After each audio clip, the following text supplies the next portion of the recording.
The 9,819th meeting of the Security Council is called to order. The provisional agenda for this meeting is the situation in the Middle East, including the Palestinian question. The agenda is adopted. In accordance with Rule 37 of the Council's Provisional Rules of Procedure, I invite the representative of Israel to participate in this meeting.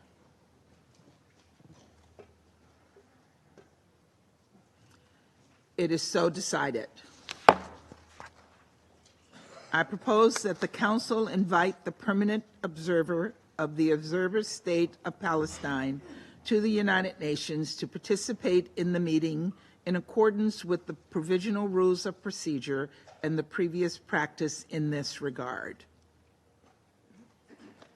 There being no objection, it is so decided. In accordance with Rule 39 of the Council's Provisional Rules of Procedure, I invite Mr. Khaled Kiari, Assistant Secretary General for Middle East, Asia, and the Pacific, Departments of Political and Peace-Building Affairs and Peace Operations, to participate in this meeting. It is so decided.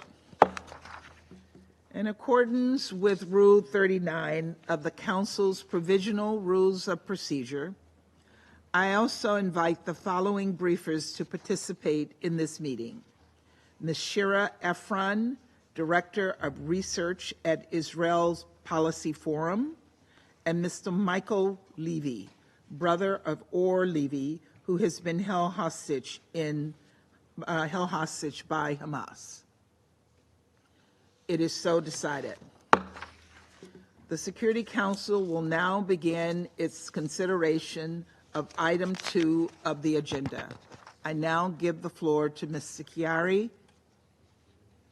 Madam President, members of the Security Council, since the submission of the Secretary General's written report on Security Council Resolution 2334, hostilities and violence have continued throughout the occupied Palestinian territory. In the Gaza Strip, hostilities between Israel Defense Forces and Hamas and other armed Palestinian groups, including heavily Israeli bombardments through the Strip, have resulted in heavy casualties. In the occupied West Bank, high levels of violence persist amid ongoing Israeli operations, exchanges with armed Palestinians, settler-related violence, and Palestinian attacks against Israel. Among other deadly strikes in Gaza from 14 to 15 December, at least 69 Palestinians, including women and children, were reportedly killed in 4 Israeli strikes on schools sheltering IDPs in Gaza City, Beit Hanun, and Khan Yunis, including 20 killed in an airstrike hitting an UNRWA school in Al-Mawazi, Khan Yunis. The Israel Defense Forces say they were targeting Hamas militants. More than 250 Palestinians have been killed in such strikes in Gaza over the past week, according to the Gaza Ministry of Health. The death toll of this war continues to mount. Since October 7, 2023, more than 45,000 Palestinians have been killed in Gaza, according to the Ministry of Health, and over 1,700 Israeli and foreign nationals have been killed in attacks in or originating from Gaza, according to Israeli sources. In the occupied West Bank, on 12 December, an Israeli boy was killed in a shooting attack on a bus near the A1 Qadr junction in the occupied West Bank, south of Jerusalem. Israeli authorities say that the Palestinian perpetrator later turned himself in. The same day, Israeli forces reportedly killed a Palestinian man in an exchange of fire in Balata refugee camp near Nablus. Serious clashes have also taken place between Palestinian armed groups in the occupied West Bank and Palestinian security forces since the written report, particularly in Jenin camp following a Palestinian arrest operation and the seizure of Palestinian Authority vehicles by militants. Over several days, Palestinian security forces have killed an unarmed 19-year-old and detained numerous Hamas and Palestinian Islamic Jihad militants, while the clashes have caused significant damage to the camp. Madam President, I will now highlight some of the Secretary General's observations regarding the implementation of Security Council Resolution 2334. I once again strongly condemn the horrific attacks by Hamas and other Palestinian armed groups in Israel on 7 October 2023 and the continued holding of more than 100 hostages in Gaza. Nothing can justify these acts of terror. All remaining hostages must be released immediately and unconditionally. I remain appalled that there are reasonable grounds to believe that hostages may be subject to ongoing sexual violence and abuse. While in captivity, hostages must be treated humanly and allowed to receive visits and assistance from the Red Cross. I reiterate that there is no justification for the deliberate killing, maiming, torture, and abduction of civilians and other protected persons, nor using sexual violence against them. The use of human shields and the firing of indiscriminate rockets toward Israeli population centers are violations of international humanitarian law and must cease. Turning to the situation in Gaza, a ceasefire is long overdue. The continued collective punishment of the Palestinian people is unjustifiable. The relentless bombardment of Gaza by Israeli forces, the larger number of civilian casualties, the blanket destruction of Palestinian neighborhoods, and the worsening humanitarian situation are horrific. The widespread devastation and deprivation resulting from Israel's military operations in North Gaza, especially around Jabalia, Beit Lahia, and Beit Hanun, are making the conditions of life untenable for the Palestinian population there. I condemn Israel's use of explosive weapons with wide area effects in densely populated area that has caused massive casualties and damage to residential buildings, schools, hospitals, mosques, and UN premises. United Nations premises are inviolable in all times. I reiterate my unequivocal condemnation of the widespread killing and injury of civilians in Gaza, including women and children, and the deprivation of essentials to survive. I'm concerned over what may amount to violations of international humanitarian law in the conduct of hostilities, including non-compliance with the principles of distinction, proportionality, and precautions in attacks and against the effect of attacks. The international humanitarian law always applies to all parties to a conflict, and its application does not depend on reciprocity. The protection of civilians is paramount. There must be full accountability for any atrocity crimes that have been committed. I mourn the United Nations personnel killed in Gaza and strongly condemn the killing of all health and humanitarian personnel and journalists. I also condemn the looting of aid in the context of a breakdown of law and order. These are unacceptable and must stop immediately. I reiterate my call for the full investigation of all such incidents and accountability for any violation of international law. Due to continued restrictions imposed by Israel, looting by armed Palestinians, and overall insecurity, supplies have entered Gaza at levels that are inadequate to meet the overwhelming needs of the population, including large numbers of IDPs living in extremely overcrowded conditions. To address the needs, the United Nations and its partners urgently require the predictable entry and unimpeded movement of food, shelter materials, medicine and fuel, and the capacity to repair essential life-saving infrastructure, including the healthcare system. Noting its opening of additional entry points for humanitarian aid, I call upon Israel to fulfill its obligation as occupying power under international law, including allowing and facilitating rapid and unimpeded passage of humanitarian relief for civilians in need into and throughout Gaza, and to create the conditions that will permit the return of Palestinians to their homes. I know the relative success of the polio vaccination campaign. While falling short of our targets in the north of Gaza, the use of tactical pauses and examples of functioning coordination with Israel demonstrated what is possible and achievable. I reiterate my call for an immediate humanitarian ceasefire and the immediate and unconditional release of all hostages in Gaza. The United Nations is continuously engaged with all stakeholders toward these objectives and stands ready to support the implementation of an agreement. I welcome the continued efforts, including by Egypt, Qatar, and the United States, to overcome the significant obstacles and reach a deal.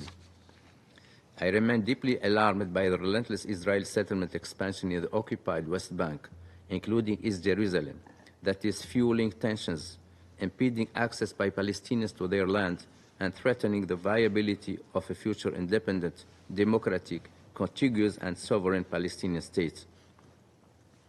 I reiterate that all Israeli settlements in the occupied West Bank, including East Jerusalem, have no legal validity and are in flagrant violation of international law and United Nations resolutions.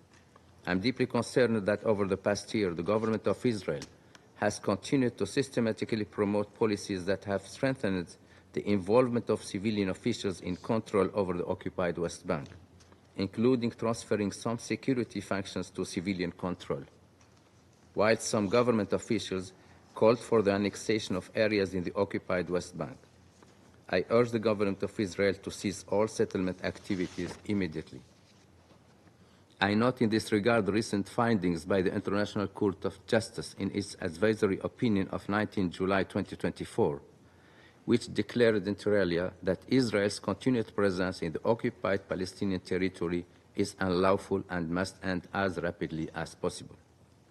The demolition and seizure of Palestinian-owned structures, including internationally funded humanitarian projects, as well as structures related to income generation and the provision of essential services, entail numerous violations of international law and raise concerns about the risk of forcible transfer. I once again call upon the government of Israel to end this practice and to prevent the displacement of Palestinians in accordance with its international obligations under international law, and to approve plans to allow Palestinians to build legally and address their development needs. The escalating violence and tensions in the occupied West Bank are highly concerning and could trigger broader explosion. Intensified operations by Israeli forces, increased settler violence and attacks against Israeli have also exacerbated tensions and led to exceedingly high levels of casualties, detentions, and destruction. I am alarmed by the lethal attacks carried out by Israeli settlers against Palestinians, including sometimes in proximity and with the support of Israeli security forces, and by Palestinians against Israelis. All perpetrators of attacks must be held accountable. I reiterate that Israeli security forces in the occupied West Bank, including East Jerusalem, must exercise maximum restraint and use lethal forces only when it is strictly unavoidable to protect life. I call on Israel to abide by its obligations under international law and to ensure thorough, independent, and prompt investigation into all instances of possible excessive use of force, holding those responsible to account. I'm particularly appalled that children continue to be victims of violence on all sides. I'm also concerned that Palestinian children continue to be arrested in large numbers and held for prolonged periods of time, including in administrative detention. I reiterate my call for Israel to use detention as a measure of last resort and for the shortest appropriate period, to prevent all forms of ill treatment in detention and to end the administrative detention of children who are entitled to special protections. I'm disturbed at the numerous instances during the reporting period in which officials glorified violence and engaged in dangerous provocations, incitement, and inflammatory language, which will only lead to greater polarization and risks further bloodshed. Leaders have an obligation to clearly and explicitly condemn acts of terror and violence directed against civilians. The incitement to violence must stop immediately. I reiterate my call to the parties for the status quo at the holy sites in Jerusalem to be respected and upheld, taking into account the special and historic role Kingdom of Jordan as custodian of the holy site in Jerusalem. I'm deeply concerned with the adoption of the Knesset of Israel of 2 laws concerning UNRWA. These laws, if implemented, could prevent UNRWA from continuing its essential work in the occupied Palestinian territory, which would have devastating consequences for Palestine refugees, considering that there is no viable alternative to UNRWA which could adequately meet the needs. I again urge Israel to act consistently with its obligation under the Charter of the United Nations and its other obligations under international law, including under international humanitarian law and those concerning privileges and immunities of the United Nations. National legislation cannot alter those obligations. Madam President, it is vital that the international community provide immediate support to the Palestinian government to address its fiscal challenges, strengthen its governance capacity, and prepare it to reassume its responsibilities in Gaza. We must establish political and security frameworks that can address the humanitarian catastrophe, start early recovery, rebuild Gaza, and lay the groundwork for a political process to end the occupation and establish a viable two-state solution as soon as possible. It is vital that these frameworks facilitate a legitimate Palestinian government that can reunify Gaza and the occupied West Bank, including East Jerusalem, politically, economically, and administratively, while reversing the steadily deteriorating dynamics throughout the occupied Palestinian territory. Any attempt to establish settlements in Gaza must be firmly rejected. There must be no attempt to reduce or annex the territory of Gaza in whole or in part. The devastations and misery of the past year have reinforced once again a simple truth. Palestinians and Israelis can no longer wait to establish a viable political horizon. Now is the time to lay the foundations for a better future for Palestinians, Israeli, and the broader region. Israeli-Palestinian, the states of the region, and the broader international community must urgently take steps that will enable the parties to re-engage on the long-delayed political path to achieve two-state solution. The United Nations remains committed to supporting Palestinians and Israelis in ending the occupation and resolving conflict in line with international law, relevant United Nations resolution, and bilateral agreements in pursuit of the vision of two-state, Israel and independent, democratic, contiguous, viable, and sovereign Palestinian state of which Gaza is an integral part, living side by side in peace and security within secure and recognized borders on the basis of the pre-1967 lines, with Jerusalem as the capital of both states. Thank you, Madam President. I thank Mr. Chiari for his briefing. I now give the floor to Ms. Shira Efron.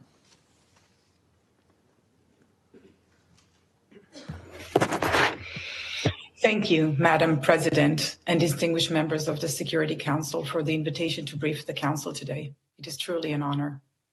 Especially at the United Nations, the birthplace of the plan to partition mandated Palestine into two states, one Jewish and one Arab, it is pertinent to acknowledge that the Israeli-Palestinian conflict remains a tragedy today for both Jews and Arabs.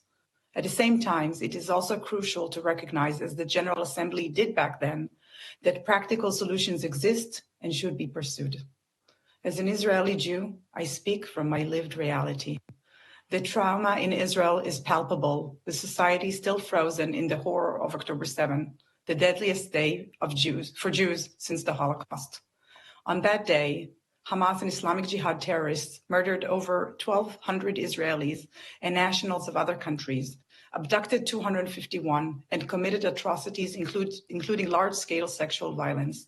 Today, 439 days later, 100 people, including soon-to-be a 2-year-old toddler and an 86-year-old grandfather, remain in captivity in Gaza, while their families, as you'll hear in just a few minutes, endure daily torment.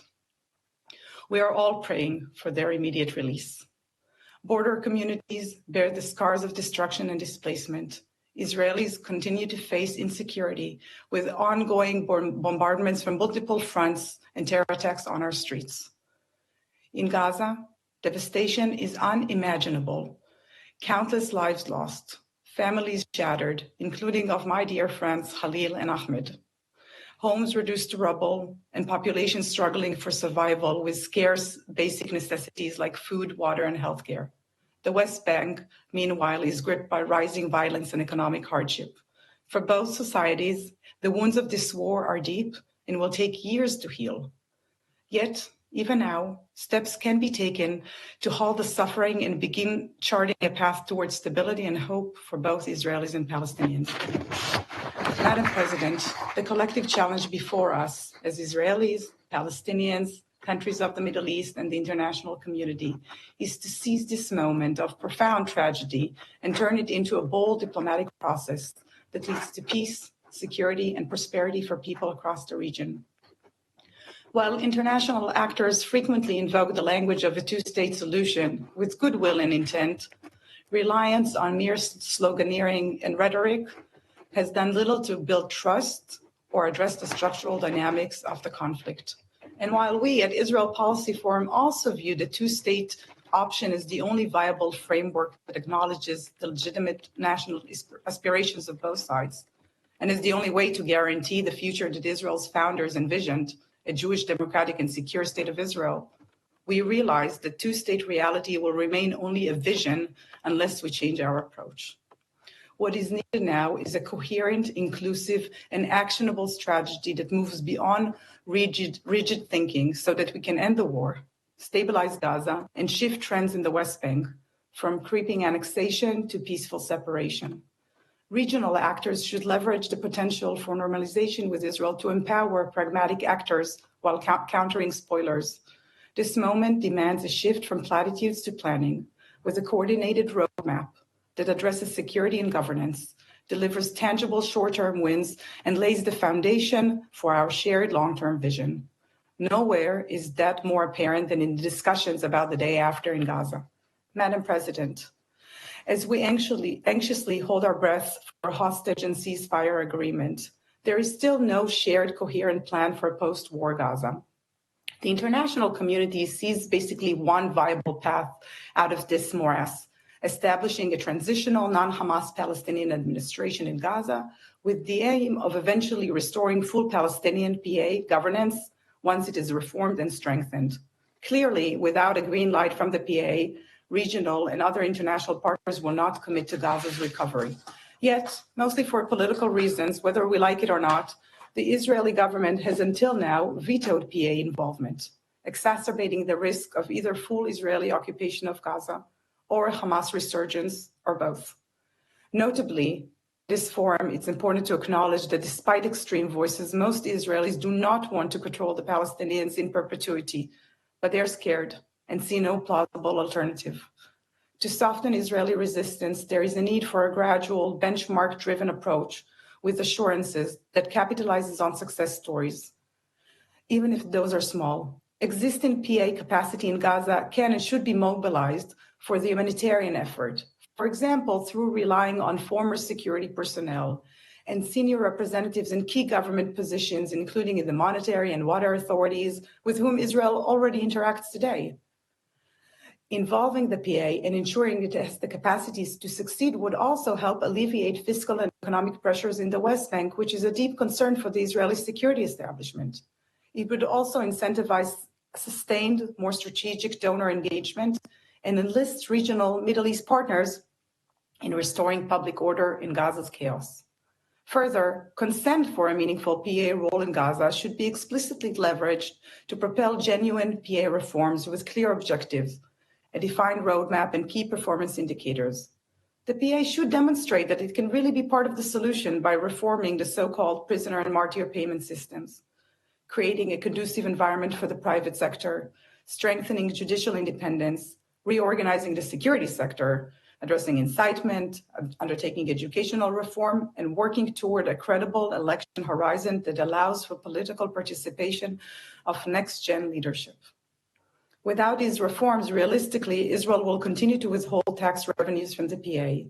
US restrictions on aid will remain, and regional states will be hesitant to invest in the Palestinian economy and infrastructure, which will further deepen the PA's fiscal crisis and legitimacy crisis and jeopardize stability both in the West Bank and Gaza.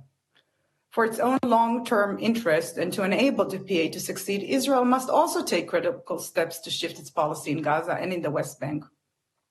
These include easing financial pressures on the PA, allowing it to the operational space to effectively govern and secure the territory under its jurisdiction, to free settlement expansions in areas that undermine territorial separation, and in those only, and taking decisive action to stop settler violence.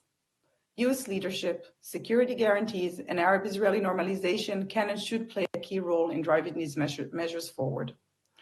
There are no quick fixes to these long-standing issues, unfortunately, and the situation on the ground cannot wait for all our clocks to synchronize. Yet Israel and the international community should identify and amplify positive signals, such as Israel's decision to extend the indemnification for correspondent banking between Israel and the West Bank, as well as the current efforts by the Palestinian security forces to regain control of the refugee camp in the town of Jenin. Importantly, this initiative, alongside ongoing security cooperation and coordination between Israel and the Palestinians, even in the past 15 months, is the result of a long-term strategic international investment in the U.S. Security Coordinator, or the USSC.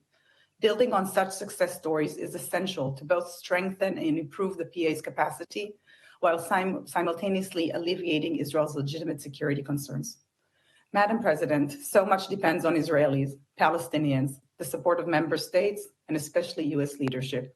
But the UN, as an institution, has an integral role to play as well. Effective UN capacity is necessary for the humanitarian response, for recovery and reconstruction, for stabilization, and for assisting the Palestinian state in the making, indeed, and not only in word. Internally, this requires tight coordination across UN agencies and between principles, streamlined funding, operational mechanisms, and strategic flexibility to step back from overly rigid approaches when pragmatism is needed. At the same time, the UN and Israel must repair their fractured relationship, which has reached unprecedented low. Both sides have legitimate grievances, but there is too much at stake to allow them to get in the way of efficient and forward-looking cooperation that is in both sides' interests. I will speak about the Israeli perspective. There is a long-standing sense of UN bias, compounded by what Israel sees as insufficient reaction to October 7 and its aftermath, and the evidence of UNRWA staff ties to Hamas.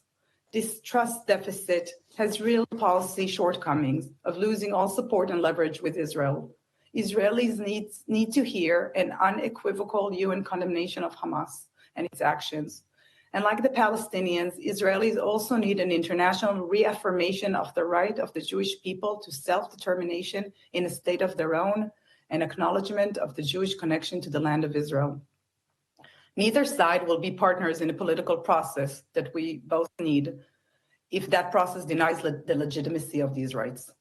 To conclude, just as it did when it passed the partition plan in 1947, the UN has an important role to play in helping Israelis and Palestinians move beyond what has been the darkest period in their shared history.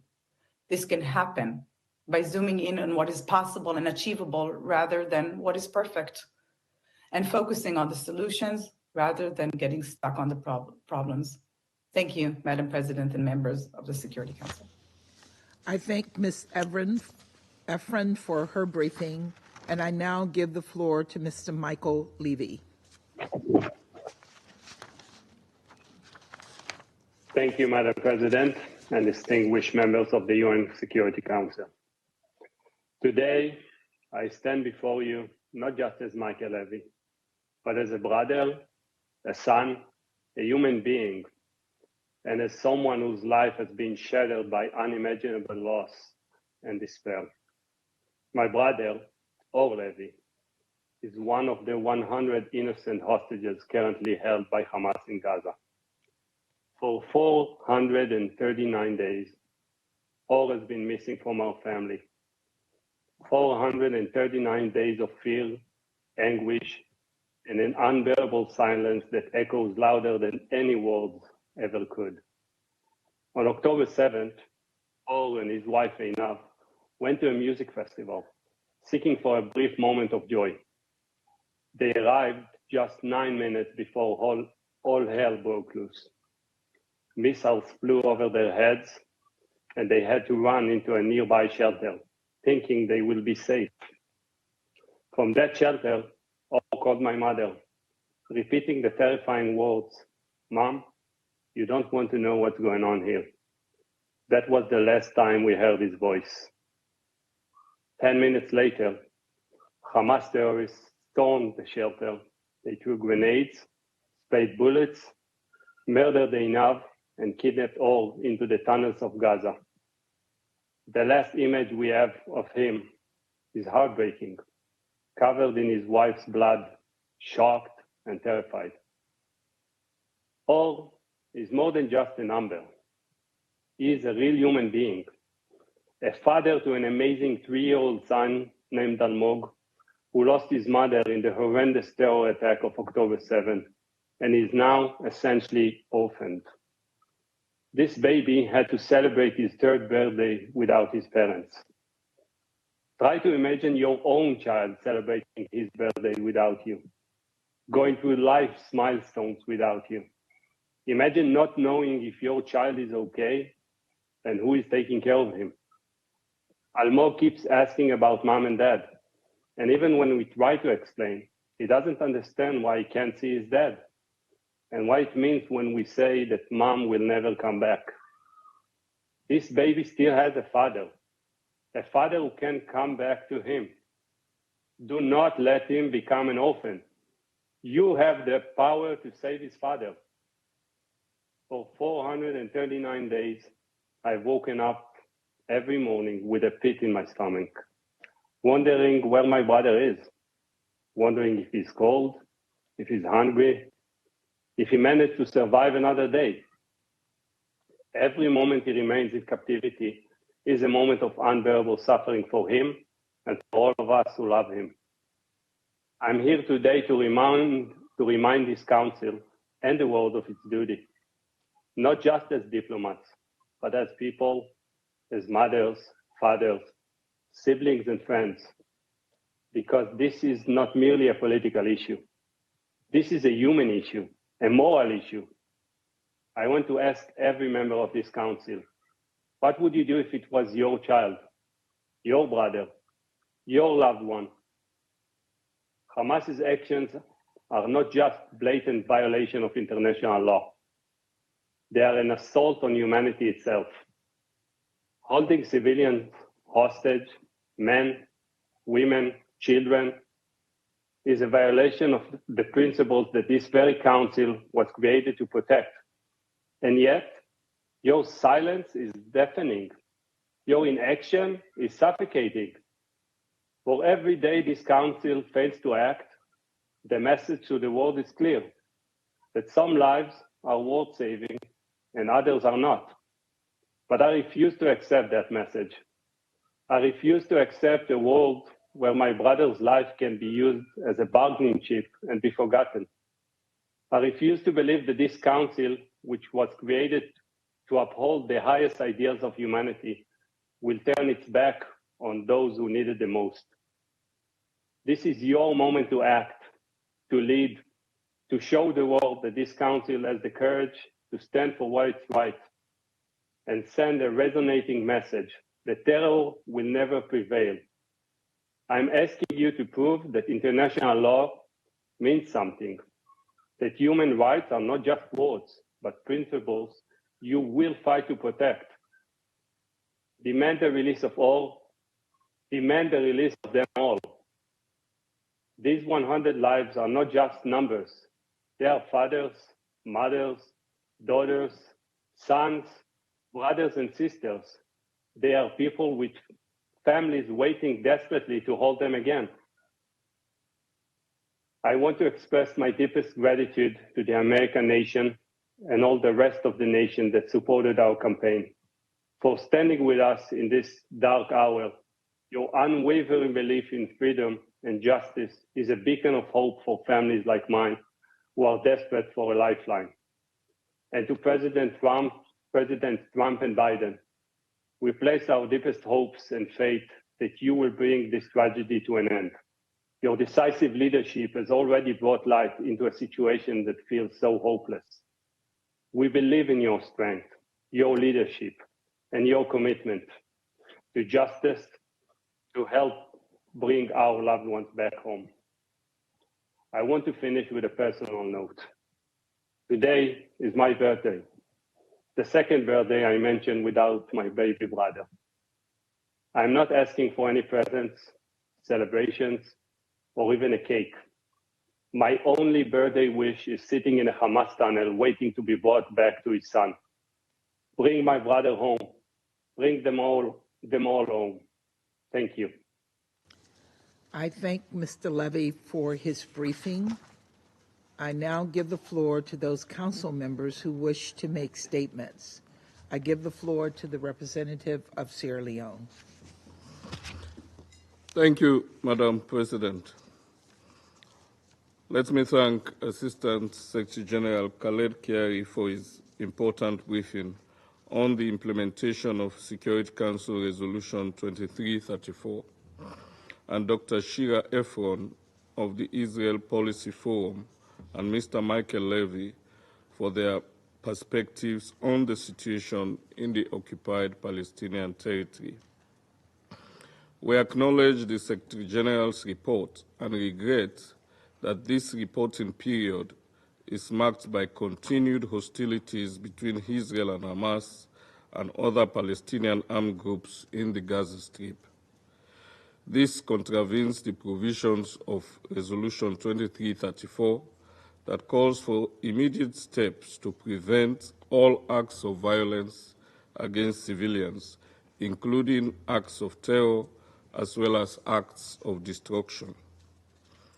As reported by OCHA, an estimated 26,000 of the wounded civilians in the Gaza Strip have suffered injuries that could lead to lifetime deformity and disability, especially among children.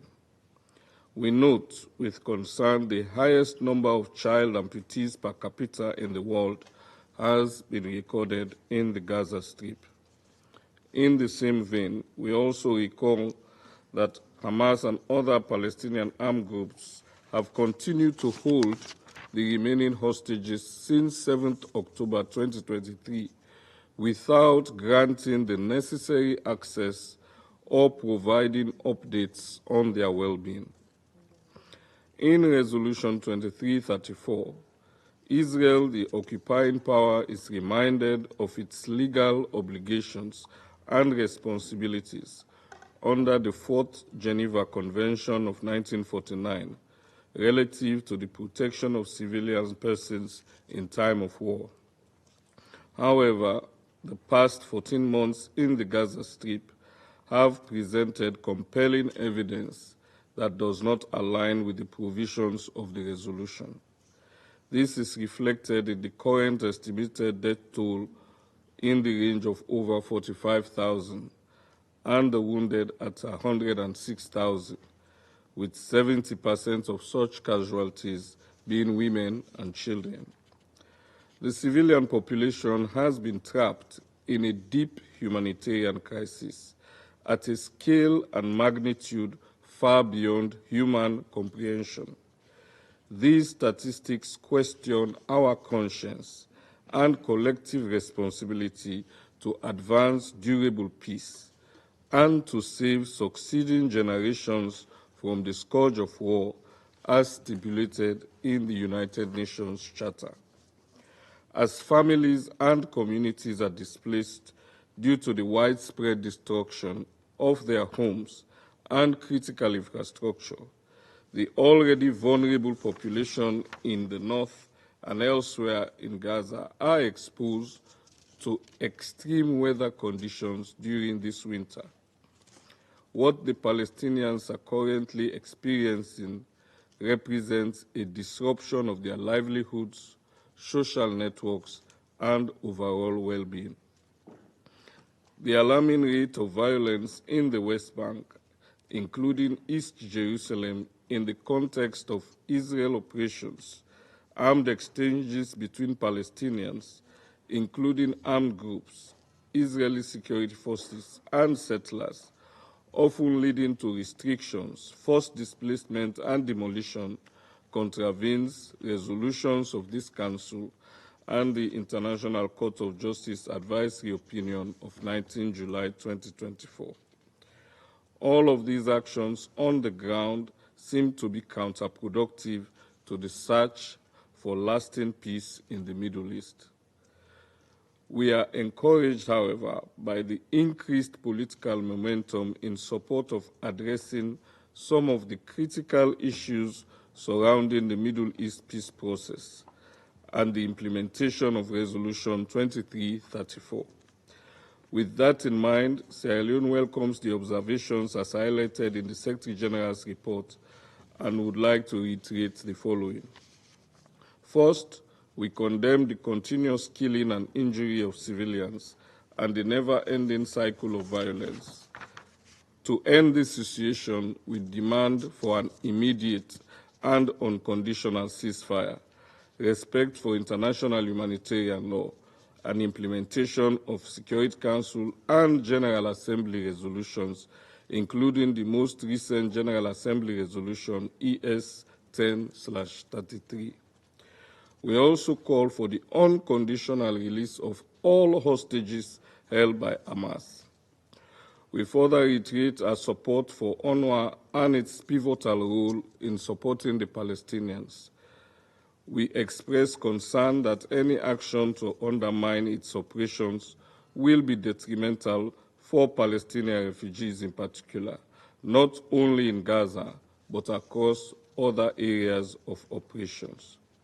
We welcome the various initiatives by the international community, including diplomatic efforts by Egypt, Qatar, and the United States, as well as the launch of the Global Alliance for the Implementation of the Two-State Solution. Sierra Leone recalls the ICJ advisory opinion of 19 July 2024 and calls on Israel to immediately and completely stop all settlement activities in the occupied Palestinian territory, including East Jerusalem, as they present an obstacle to peace and threaten the physical viability and delivery of a two-state solution. We further caution against any action that may threaten the economic, political, and administrative status of Palestine. We reject the escalation of violence in the occupied West Bank and call on Israelis and Palestinians to desist from all acts of incitement, inflammatory language, and provocations that may fuel tensions. In closing, Madam President, we urge the parties to recommit to a constructive dialogue embedded in the principle of the two-state solution while addressing the legitimate aspirations and concerns of both sides. I thank you.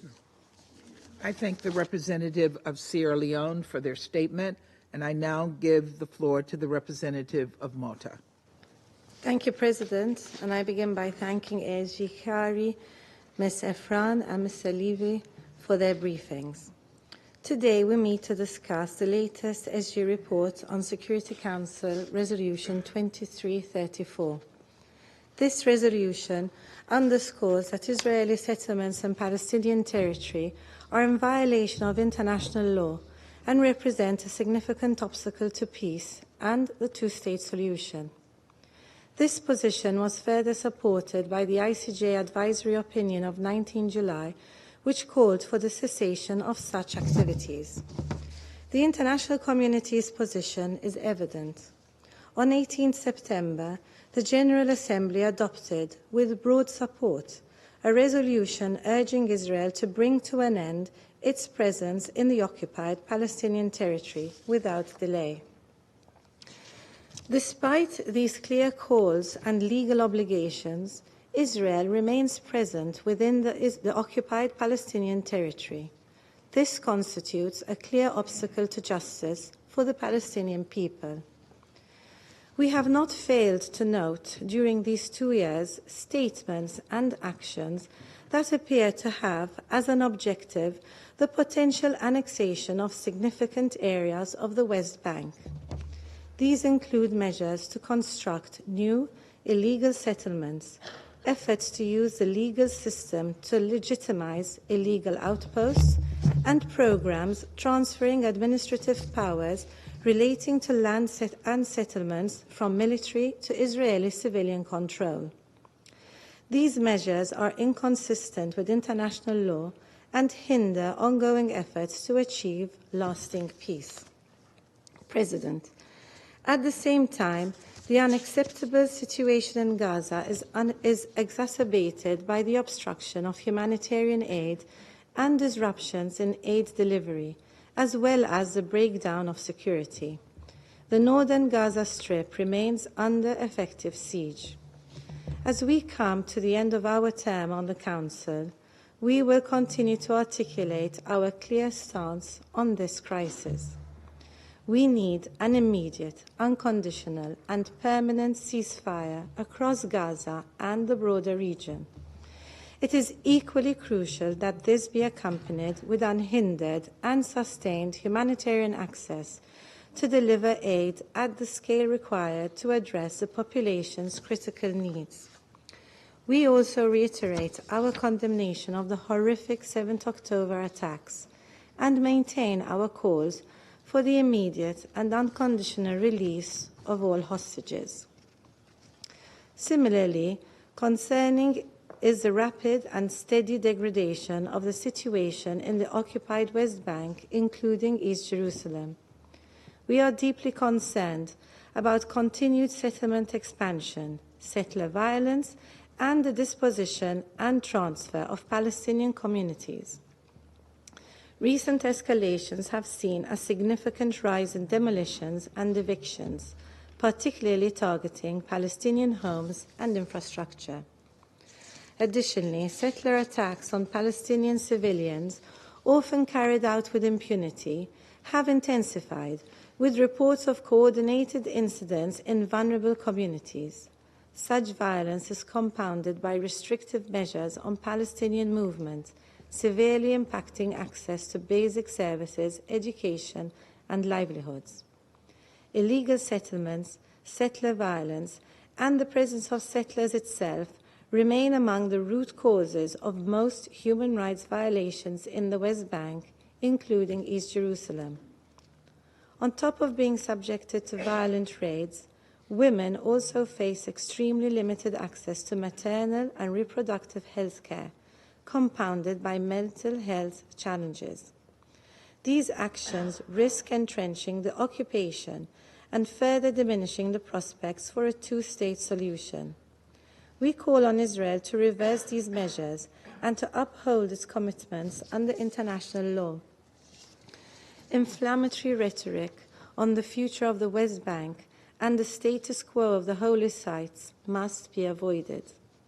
The international community has a responsibility to promote accountability for violations of international law and to advance measures that foster peace and justice in the region.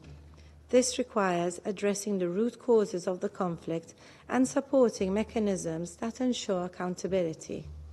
In conclusion, President, the international community must unite behind an irreversible realization of the two-state solution, in line with relevant Security Council resolutions and internationally agreed parameters. This must put an end to the illegal occupation and ensure that Palestinian aspirations for statehood and Israel's security concerns are equally fulfilled. Hand in hand with this, the international community's support to revitalize an economically sustainable Palestinian Authority as the sole representative of the Palestinian people must increase. The Authority's commitment, not only for reform, but also for keeping stability in the West Bank, particularly in refugee camps, should be sustained. This is the only way to bring a lasting end to unprecedented suffering and just peace to the region. Thank you. I thank the representative of Malta for their statement, and I now give the floor to the representative of the Republic of Korea.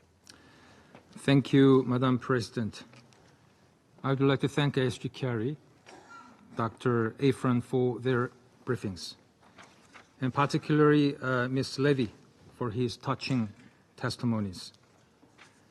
Madam President, for more than 14 months, the region has been passing through its darkest moment, not only in Israel and Palestine, but also in Lebanon, Syria, Yemen, and beyond.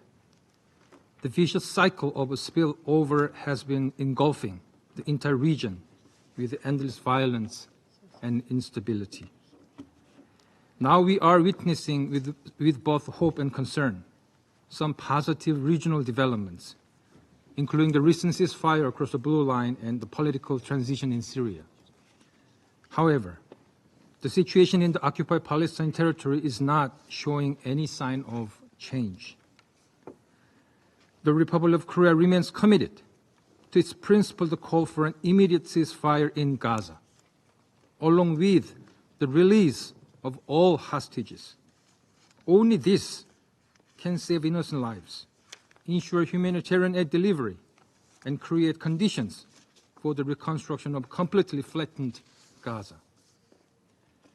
Thus, we appreciate the never-ending efforts by the mediators and sincerely hope that the recently resumed negotiation can soon lead to a valuable outcome that stop the horror.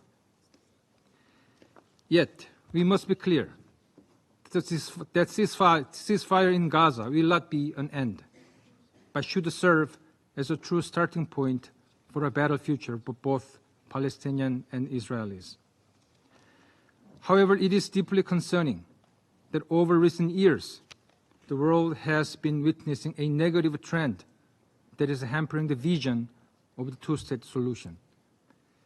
As mentioned in the SG report, Israel has advanced, approved, or tendered for the last 2 years more than 38,000 housing units of settlements in the West Bank, including East Jerusalem. These settlements will add tens of thousands of Israeli settlers in this area. Resolution 2334 affirms that the establishment of settlement has no legal validity and constitutes a flagrant violation under international law. Israeli settlements are also in violation of Article 49 of the Fourth Geneva Convention, which provides that the occupying power shall not deport or transfer its own civilian population into the occupied territory. Also alarming is that Israeli settlements, coupled with impunity, are laying the groundwork for settler-related violence toward Palestinian civilians. We are deeply troubled by the ongoing settler violence, including the September attack against a Palestinian primary school near Jericho, as well as numerous instances targeting the olive harvest, a key source of income for Palestinians. Israeli settlements activities, coupled with persistent confiscation of Palestinian lands, are also displacing Palestinians from their land. It is alarming that Israel's routine demolition of Palestinian homes is accelerating this displacement. Settlement-induced fragmentation of the occupied Palestinian territory is also obstructing free movement of Palestinians, another violation of fundamental human rights.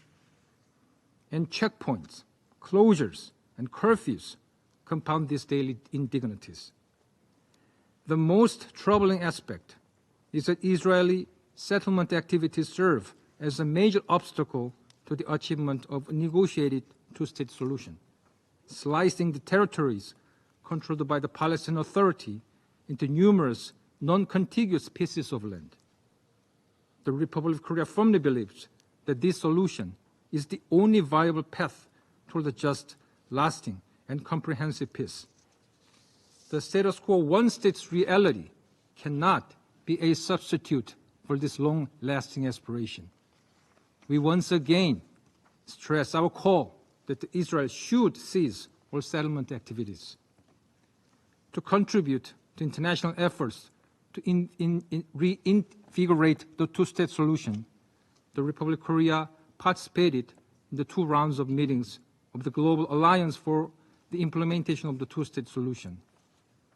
As reiterated during those meetings, the Republic of Korea will maintain its support for all relevant efforts, including its steadfast support for UNRWA, and reform the Palestinian Authority. We hope that Israel act more reasonably in reciprocating the call of the international community and supporting the work of UN agencies. Madam President, heading toward the end of the year holiday season, we wish for 2025 that brings a better future based on peace and coexistence, not only in Israel and Palestine, but also in the wider region. We hope that the ceasefire in Lebanon, albeit fragile, will be the beginning of the end to the widespread violation in the region. I thank you, Madam President.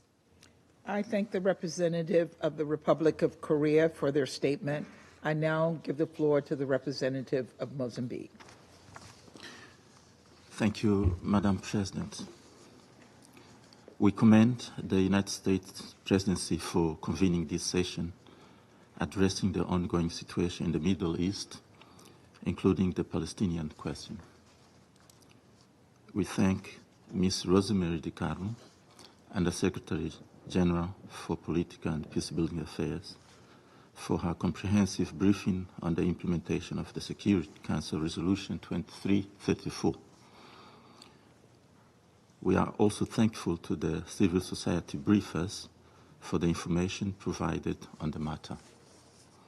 Madam President, Mozambique is deeply concerned by the persistent violations of Security Council Resolution 2334, the continued demolitions and seizures of Palestinian-owned structures in the occupied West Bank, as documented in the Secretary General's report, represent a significant impediment to peace and stability.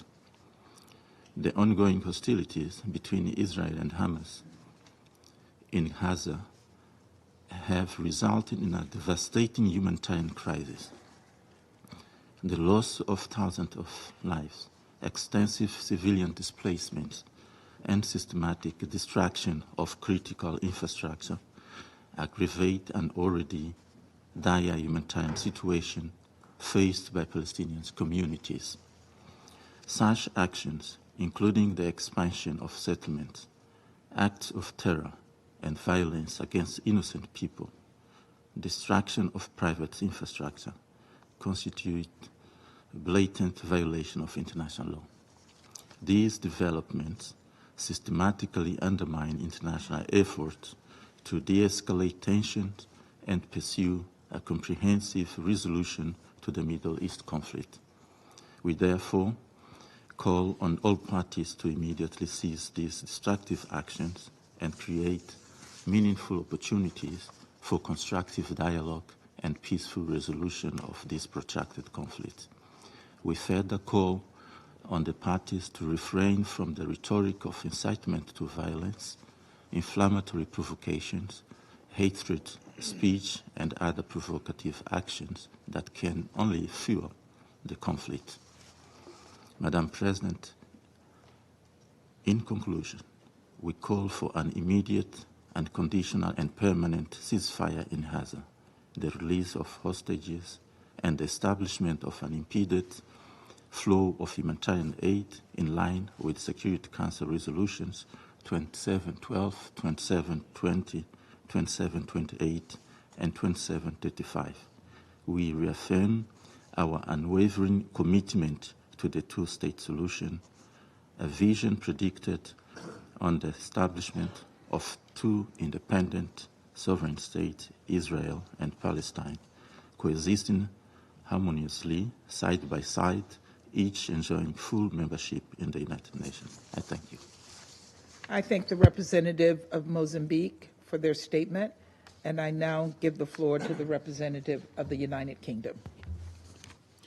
Thank you, President. I thank ASG Chiari and Dr. Efron for their briefings. And thank you, Mr. Levy, for sharing your brother's story with us. The suffering you and your family have been through is unimaginable. Let me state at the outset that the UK stands with you and with all those hostage families seeking desperately to bring their loved ones home. We reiterate our condemnation of the abhorrent Hamas attacks of 7 October 2023 and the kidnapping of over 250 hostages. That includes Emily Damari and 3 hostages with UK links. The hostages must be released immediately and unconditionally. Let me make 3 additional points. First, the worsening humanitarian situation in Gaza is appalling. Over 45,000 Palestinians have died since 7 October. And the last 2 months were the worst for aid since October 2023. The UN has reported a shocking increase in cases of acute malnutrition in children, and that Gaza now has the highest number of child amputees per capita in the world. The UK continues to urge Israel to do much more to protect civilians and civilian infrastructure and to abide by their international obligations. This includes facilitating rapid, safe and unhindered humanitarian aid and basic services to the Palestinian people. UNRWA plays a crucial role in delivering this life-saving aid. On the 11th of December, my Prime Minister committed an additional $16.5 million to UNRWA to support vital services for Palestinian refugees in the OPTs and the wider region, bringing the UK's support to UNRWA to $52 million since April this year. Second, President, northern Gaza must not be cut off from the south. The UK is clear. There must be no forcible transfer of Gazans from or within Gaza. There must be no reduction of the territory of the Gaza Strip. Israel's expansion of military infrastructure and the destruction of civilian buildings and agricultural land across the Strip is unacceptable. Third, the UK calls on Israel to stop settlement expansion on Palestinian land, which is illegal under international law, and to hold violent settlers to account. Continued instability and settler violence in the West Bank should not be tolerated by Israel, and the culture of impunity must end. This does nothing to bring about peace and security for Palestinians or Israelis. We also note the decision of the government of Israel to extend correspondent banking relations for 12 months and continue to urge Israel to remove its restrictions on clearance revenues. President, the fall of Assad and the ceasefire in Lebanon offer a moment of hope for the people of the region. We must now use this momentum to deliver a long sought-after ceasefire, secure the immediate release of all hostages, and put an end to the humanitarian crisis and suffering in Gaza. I thank you. I thank the representative of the United Kingdom for their statement, and I now give the floor to the representative of Ecuador. Gracias, señora Presidenta. Thank you, Madam President. I want to thank Assistant Secretary General Chiari for his briefing, and I would like to reiterate the support of my country for the work of the United Nations and all its agencies. I'm also grateful to Madam Efron and Mr. Levy for their interventions. The first session on this topic where Ecuador participated as an elected member of the Security Council took place on the 5th of January of 2023. At that day, my country recalled that it was important to recall history to avoid repeating it, that in the past has caused so much violence, destruction, and death in Israel and Palestine. Since then, Ecuador has urged the parties repeatedly to refrain from actions of provocation or incitement and avoid acts of violence and terrorism, to stop the expansion of settlements on occupied Palestinian territory and control the violence of settlers, and respect the status quo of the holy sites of Jerusalem, and to implement the resolutions of this Council. Although these appeals have not been heeded, today we want to reiterate them because they are as valid now as they were then, because if those appeals had been heeded, today the situation would be different. The Sunday, the 8th of October of 2023, this Council held an emergency consultations. At that session, my country expressed its strongest and unequivocal condemnation of the terrorist attacks perpetrated by Hamas the previous day and demanded that the hostages be released unconditionally and immediately. Since then, we have reiterated these words constantly. There is no possible justification for attacking innocent civilians, and these horrific actions are the direct cause of the war that continues in Gaza today. At that same occasion, Ecuador stated that the terrorist attacks of Hamas do not represent the Palestinian people or its inalienable right to free determination or its legitimate aspirations to live in security, freedom, justice, with opportunities and dignity. We warned that the grave escalation of the conflict would lead to the unacceptable death of innocent children, civilians, including women and children, that violence would lead to more violence, and this would aggravate the already precarious humanitarian situation that the civilian population was experiencing, which only made more incomprehensible the events of the 7th of October. We stated that at all times it was important to respect the principles of international humanitarian law, and it was necessary to avoid affecting the civilian population, that the right to defense was not a blank check for vengeance, and that it was necessary to stop the vicious cycle that has led to the current situation. On that 8th of October, Madam President, colleagues, my delegation stated, and I quote, that Ecuador will support in this council any measure or initiative that forces the parties to stop violence and resume negotiations. End of quote. Today, during the last session scheduled on this topic during our membership, I can say that Ecuador has fulfilled its pledge. My country has voted in favor of all the initiatives that have sought to achieve these goals. Some of them have been vetoed by some delegations, others by others, and the 4 that were adopted must be implemented. Today, Ecuador reiterates its call for the immediate implementation of these 4 resolutions that have been adopted: 2712, 2720, 2728, and 2735. We can no longer postpone an immediate ceasefire and the immediate release of all the hostages and the entry and distribution of sufficient and timely humanitarian assistance in Gaza. Madam President, I've stated this many times, and I will say it for the last time from this seat. The resolution of this conflict will not happen by force. Almost 8 decades after trying to do this without success, this should be evident. The only solution is to move towards a negotiated, peaceful, and definitive and just solution for the parties with the existence of 2 states, Palestine and Israel, on the basis of the 1967 borders and the relevant resolutions. For this, what is required is political will, courage, and long-term vision by those who are taking the necessary decisions. My country would like to express the hope that in a not-too-distant future, with good faith, these virtues that I mentioned prevail, and that both peoples at last can live in peace with dignity and in security, recognizing in each other human beings with rights and aspirations that are equally valuable. Thank you very much.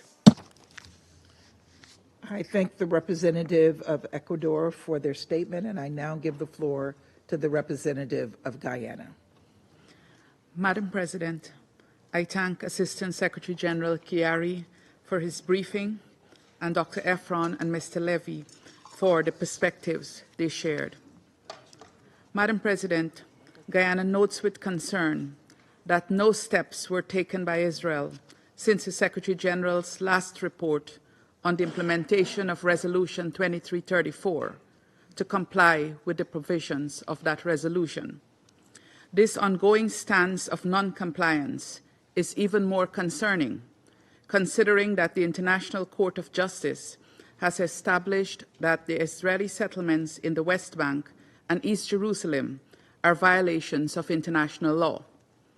The court further established that Israel has an obligation to immediately cease all new settlement activities and to evacuate settlers from the occupied territories.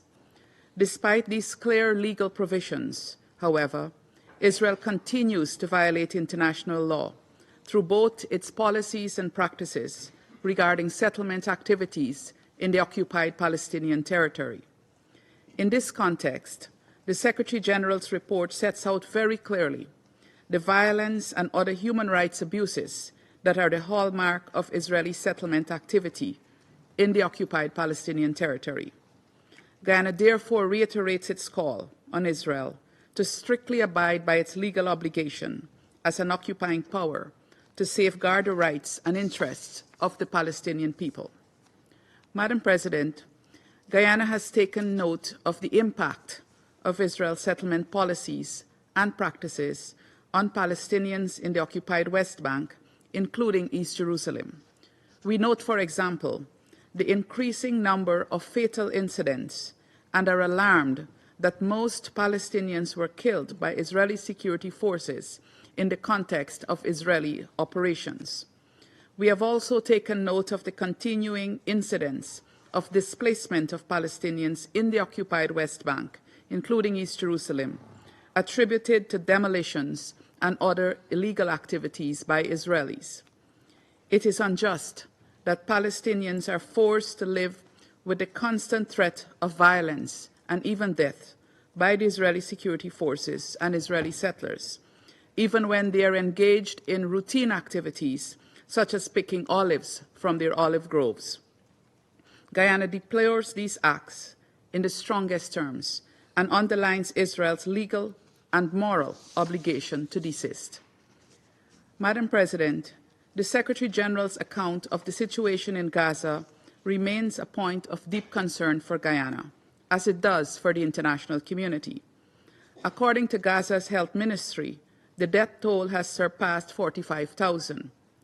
This is shocking in any context and would elicit urgent and strong measures from this Council were we to act solely based on our Charter mandate. It is deeply lamentable that the Council has been unable to achieve consensus to act for the Palestinian people, while hundreds of thousands of innocent civilians are killed, disabled, displaced, orphaned, widowed, starved, among other violations, the depth and scale of which no report can perhaps adequately capture. What would it take to stop the seemingly unending suffering and killing of civilians? The answer is clear: strong political will that translates into action to end the impunity with which the rights of the Palestinian people have been violated for all these decades. Madam President, we urgently need a political horizon to move us beyond the status quo. We already have the relevant frameworks established by the resolutions adopted both by the General Assembly and this Council. The international community must work unceasingly to unclench the fist that holds Palestinian self-determination, which have persisted since the birth of the United Nations. This continues to be manifested in cycles of violence meted out against the Palestinian people with impunity, in the denial of their requests for full membership of the United Nations, for recognition, and to chart their own political path, among others. In all of this, the two-state solution continues to be effectively undermined. We cannot allow this to continue. This Council and the entire United Nations membership must continue to spare no efforts towards a two-state solution. Madam President, I conclude by highlighting 4 points. First, we need an immediate, unconditional, and permanent ceasefire in Gaza. We have seen media reports about a potential deal between Israel and Hamas, and we urge the parties to prioritize the lives of civilians and to cease the hostilities. We also reiterate our demand for the immediate and unconditional release of all hostages. Second, Israel cannot continue to turn a blind eye to its international obligations concerning the Palestinian people. The illegal settlement activities must end, and Israel must repatriate all settlers from the occupied Palestinian territories. Additionally, member states must uphold their obligation to distinguish in their dealings with the State of Israel proper and Israeli settlements in the occupied Palestinian territory. Third, the Council must unite as one and uphold its Charter mandate. We must achieve consensus to end the impunity with which Israel has continued to violate all of the UN resolutions on the question of Palestine. Finally, we must deliver peace for the Palestinian people. This entails support for establishing strong governance by Palestinians for Palestinians, even as we take decisive measures to bring the Israeli occupation to an end. Peace must also entail a resolution of all final status issues, including the refugee question. On this latter note, Guyana reiterates its strong support for UNRWA's mandate, noting that unless the refugees are able to exercise their right of return, that mandate cannot be unilaterally brought to an end by Israel or any other party. Guyana commits to continue its strong engagement on the question of Palestine, with a view to contributing to a just and lasting solution for peace in Palestine and Israel and in the Middle East. I thank you. I thank the representative of Guyana for their statement, and I now give the floor to the representative of France. Madam President, first of all, I want to thank the Assistant Secretary General Kerry for his briefing. I also want to thank Mr. Efron and Mr. Levy for their testimony. It's important for the Security Council to remain active in the face of the acceleration of Israeli settlement expansion in the West Bank and East Jerusalem in order to implement its own resolutions on this topic, including Resolution 2334. The position of France has been constant and is well known. Settlement activity is contrary to international law, and we condemn it. The International Court of Justice indicated in its advisory opinion of the 19th of July of this year that Israel had an obligation to put an end to its presence on occupied Palestinian territories as soon as possible. France will never recognize illegal annexation of territory or the legalization of unauthorized settlements. France implements a policy of differentiation set out in Resolution 2334, which aims to make tangible the legal distinction between the internationally recognized territory of Israel and the occupied territories. The policy of settlement building is a major obstacle to a just and lasting peace based on a two-state solution. It also constitutes a factor of tensions and violence on the ground. On this point, the policy of terror conducted by certain Israeli settlers against the Palestinian population in the occupied territories must end. As an occupying power, Israel has a responsibility to immediately take the necessary measures to protect Palestinian civilians. In East Jerusalem, the historic status quo on the holy sites must be preserved. In the Gaza Strip, the war must end. The suffering of civilians must end.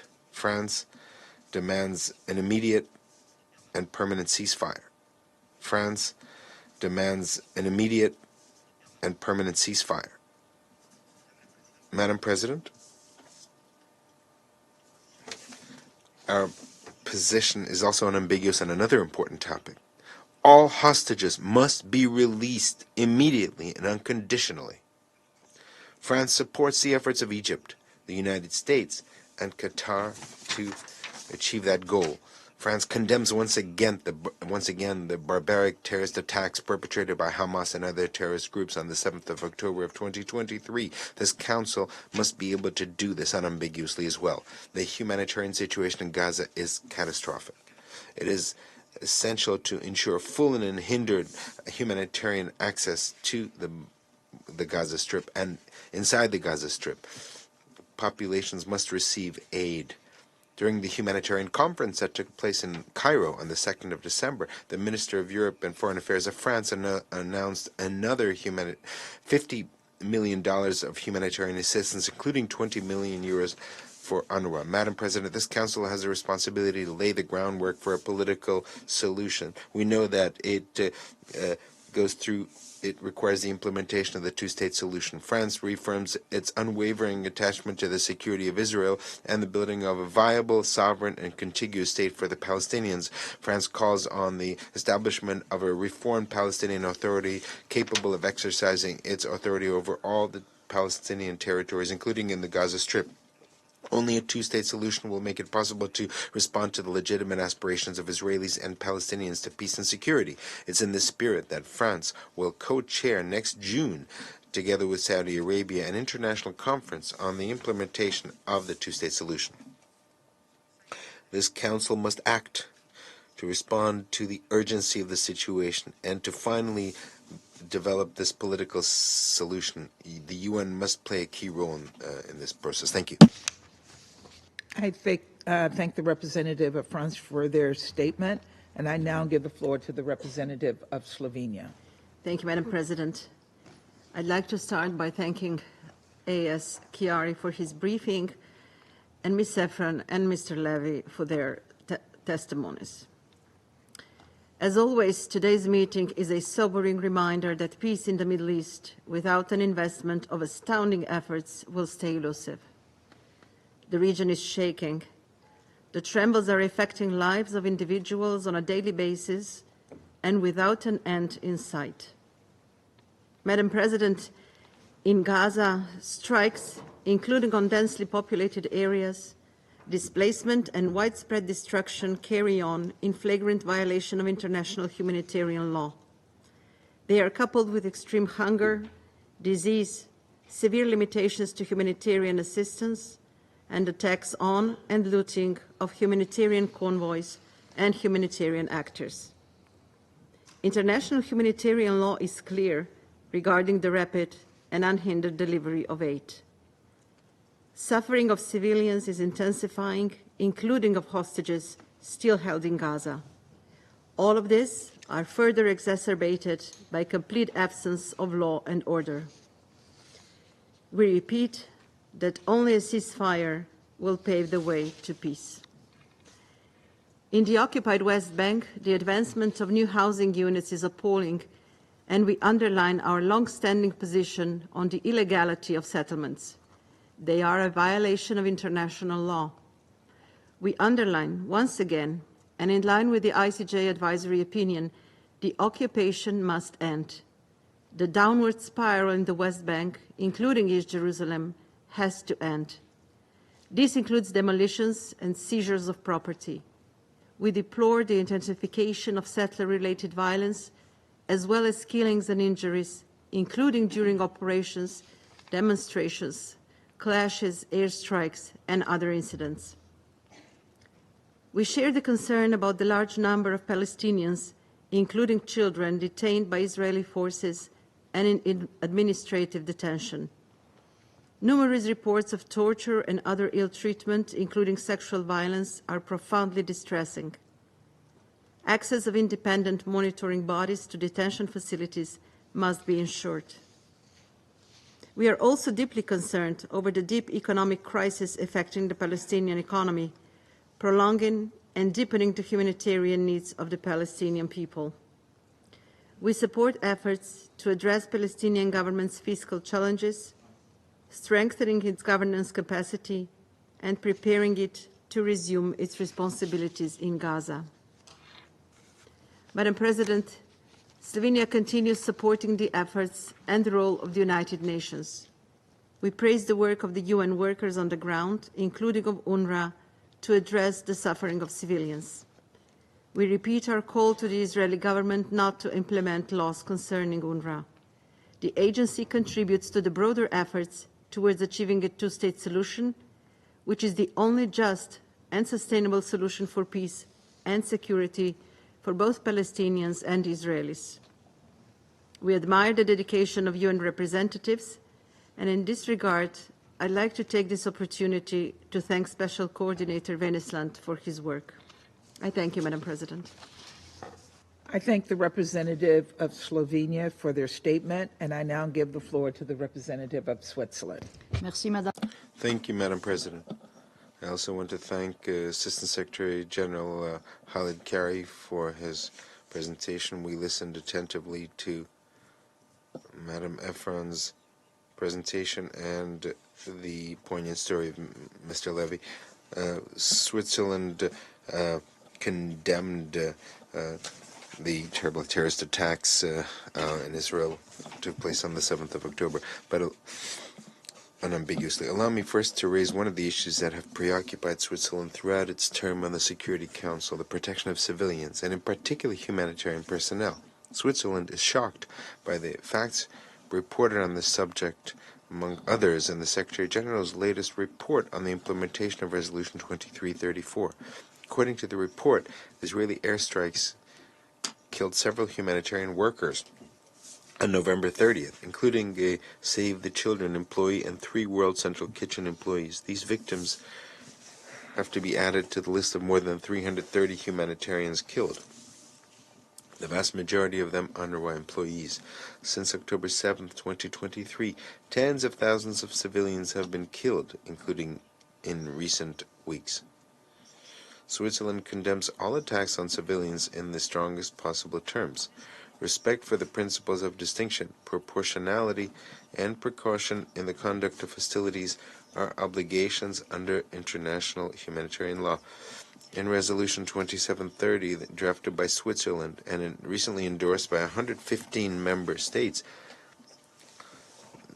the Security Council reaffirmed the obligation to protect personnel and assets involved in humanitarian operations. This protection is all the more crucial in light of the catastrophic humanitarian situation in Gaza. In particular, the civilian population is exposed to the risk of starvation, the use of which as a method of warfare constitutes a war crime under the Rome Statute of the International Criminal Court. Switzerland will continue to call for an immediate, unconditional, and permanent ceasefire, as well as the immediate and unconditional release of the hostages. And we welcome on this point the efforts of mediation underway. And we recall the obligation to strictly comply with international humanitarian law, including the rapid, safe, and unimpeded delivery of humanitarian aid to all those in need in Gaza. These same demands were endorsed by an overwhelming majority of member states in the General Assembly at the last meeting of the Emergency Special Session on December 11th. This testifies to a shared determination to put an end to this war and its appalling human toll. It is also a reminder of the central role currently played by UNRWA, whose mandate has been confirmed by the General Assembly since 1949 as the main humanitarian actor in the Gaza Strip, providing state-like basic services throughout the occupied Palestinian territory, and as an important bulwark against further destabilization of the region. Madam President, Switzerland supports the advisory opinion of the International Court of Justice of July 19th, to which it contributed. The illegality of the Israeli occupation of Palestinian territory, which has been going on since 1967, is beyond doubt. This occupation must cease as soon as possible. We deeply regret the lack of implementation of this resolution 2334, as well as in general of the 4 resolutions adopted by this Council since the acts of terror of the 7th of October. Throughout the world, failure to comply with the Council's decision is synonymous with obstacles to peace, suffering for populations, and failed peace processes. A case in point is the situation in the West Bank, including East Jerusalem, where violence is at an all-time high as a result of settler attacks and operations by Israeli security forces. Switzerland is also concerned by the violence in connection to the presence of armed groups, particularly in Jenin. It reiterates its call on all parties to respect their obligations under international law. Operations carried out in the West Bank must meet the criteria of necessity and proportionality, and respect the right of every individual to life and security of person. All those responsible for violence against civilians and the deliberate destruction of civilian property and infrastructure must be brought to justice. Switzerland condemns the announcements by Israeli leaders, as recounted in the Secretary General's report, to expand settlements illegal under international law in the occupied Palestinian territory. These announcements are likely to further fuel the spiral of violence and are clear obstacles to peace. Madam President, allow me to conclude by reiterating Switzerland's full support once again for the two-state solution, which is the only possible option for Israelis and Palestinians to live side by side in peace, security, and dignity within secure and recognized borders in accordance with international law and internationally agreed parameters. Thank you. I thank the representative of Switzerland for their statement, and I now give the floor to the representative of the Russian Federation. Madam President, I would like to thank Assistant Secretary General Chiari for a detailed briefing on the situation in the occupied Palestinian territory, including the Gaza Strip and the West Bank. We listened very closely to Shiru Efron and Michael Levy. We would like to express our condolences to Michael Levy and to all of those who are held by Hamas and other terrorist groups, and we do hope that their release will come as quickly as possible. To our great regret, all of the efforts being made by the Security Council of the United Nations to have a ceasefire and release the hostages to date have been blocked by the United States, who, since the 7th of October last year, used their veto 6 times just to make sure that the Israeli military operation can continue in Gaza, and therefore that the lives of hostages continue being endangered. It is our understanding that as a result, only 1/3 of the Israelis captured are now being used in the lists that are discussed by negotiators, and we do wish very much that ultimately you will be reunited with your brother. As regards the silence of the Council and our not condemnation of Hamas, we were ready to do that on the 18th of October 2023, but our American colleagues vetoed a draft resolution on that. And this is something they are not at all in favor of being reminded today. Distinguished colleagues, as is clearly can be seen from the statement made by Khaled Kiari, the Security Council Resolution 2334 is not being implemented.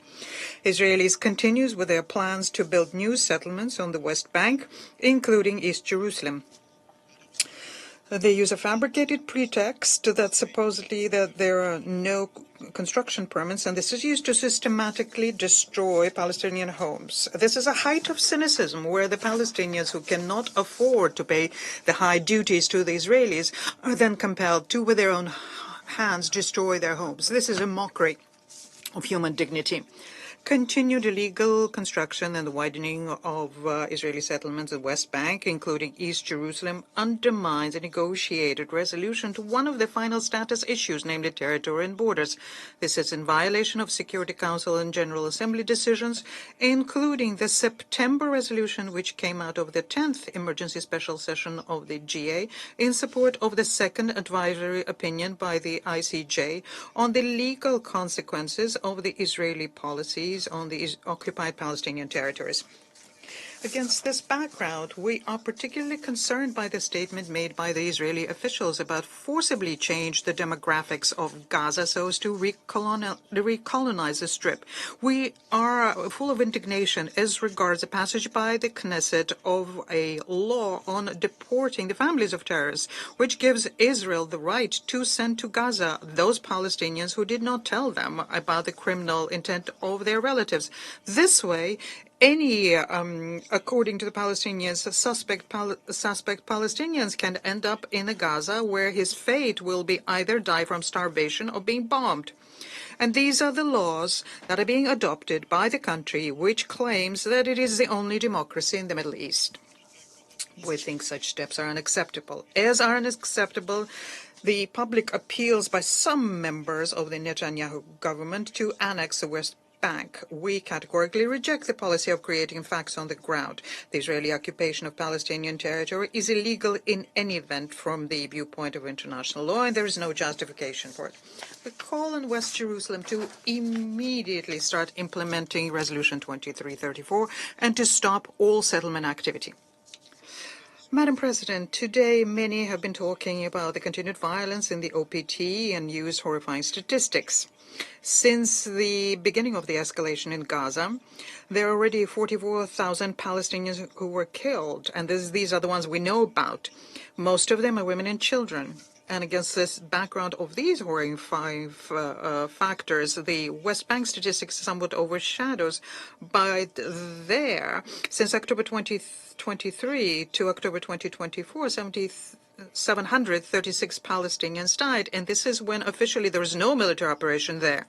The life of the Palestinians on the West Bank is essentially unbearable. The Secretary General report is an illustration of the senseless and relentless violence on the part of Israeli settlers. On the 5th of October, 40 Israelis with rifles, clubs, crowbars, and pepper sprays started hunting for olive pickers. They beat up 25 Palestinians, broke their limbs, and cracked their skulls.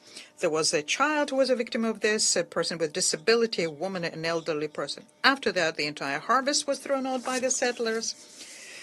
And then the Israeli policemen arrived. What did they do? They, after all, are there to maintain the law and order in the lawful state, according to the Israeli authorities. They dispersed the Palestinians using stun grenades.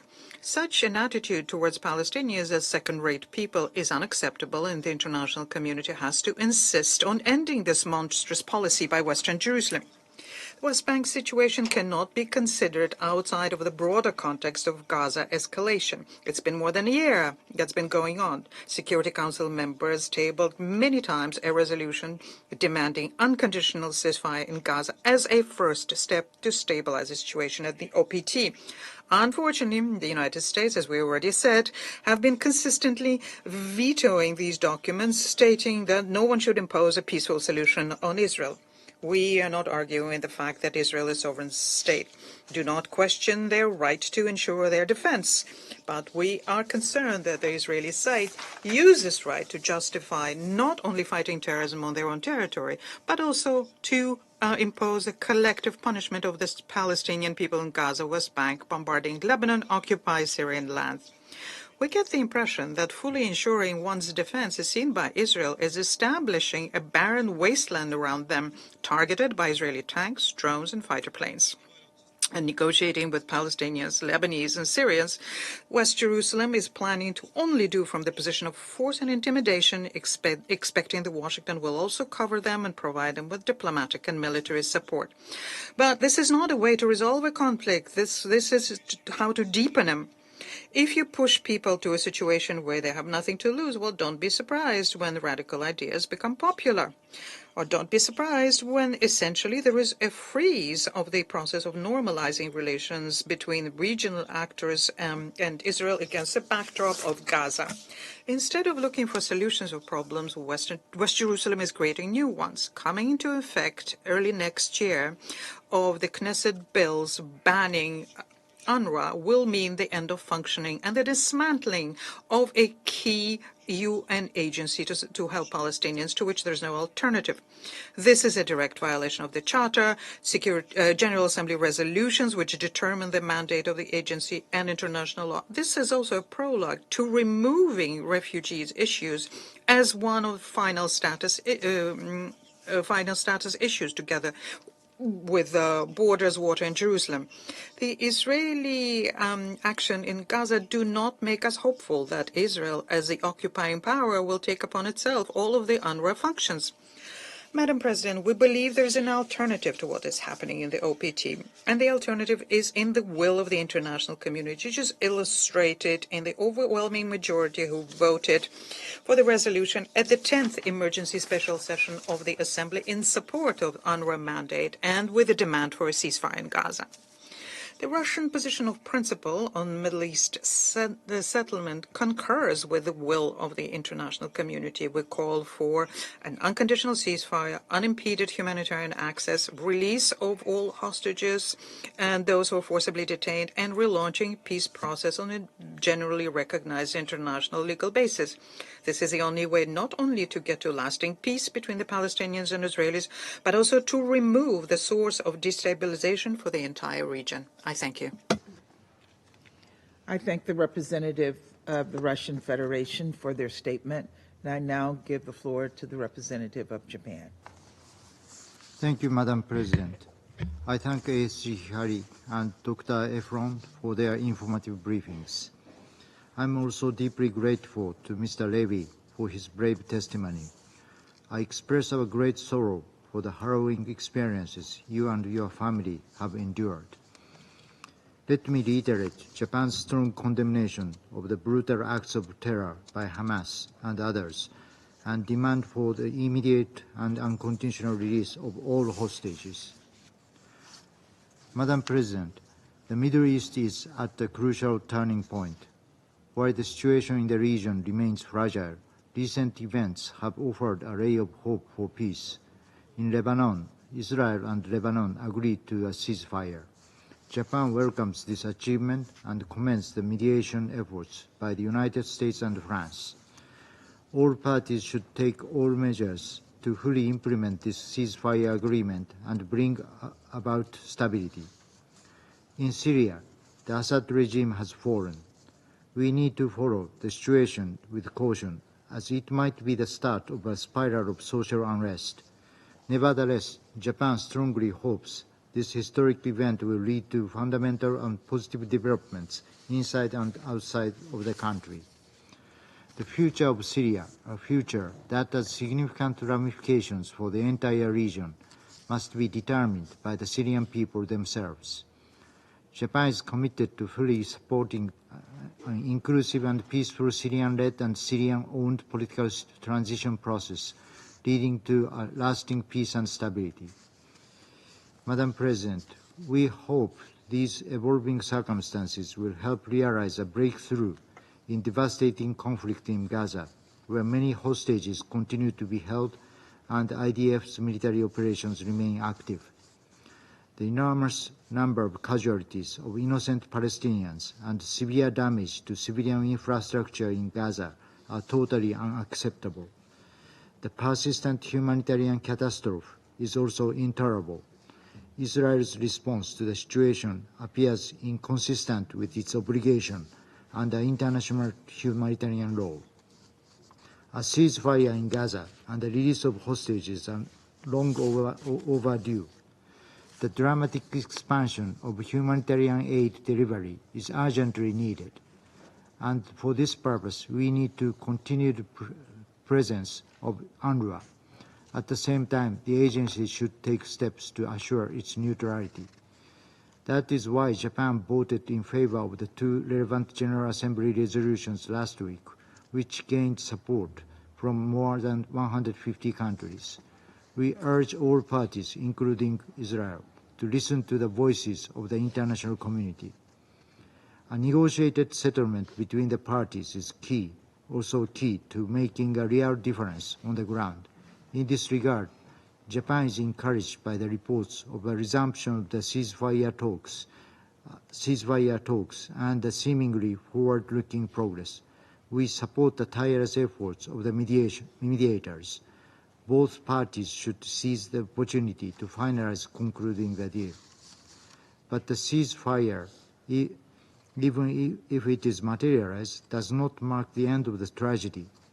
Tremendous challenges lie ahead to rebuild Gaza and provide for the well-being of the people living there. As a country that has experienced destruction and restoration after the Second World War and many huge natural disasters, Japan stands ready to meaningfully contribute to the early recovery and reconstruction of Gaza. Ultimately, the only viable way out of this conflict is a peaceful coexistence of Israel and Palestine. Japan remains steadfastly committed to this vision. We oppose the Israelis' illegal settlement activities and any attempts to annex the West Bank. These would undermine the viability of a two-state solution and must stop immediately. We will also spare no effort to revitalize the Palestinian Authority financially and politically, both here at the UN and through our own initiatives, equally after our current term in this Council is over. I thank you, Madam President. I thank the representative of Japan for their statement. I now give the floor to the representative of Algeria.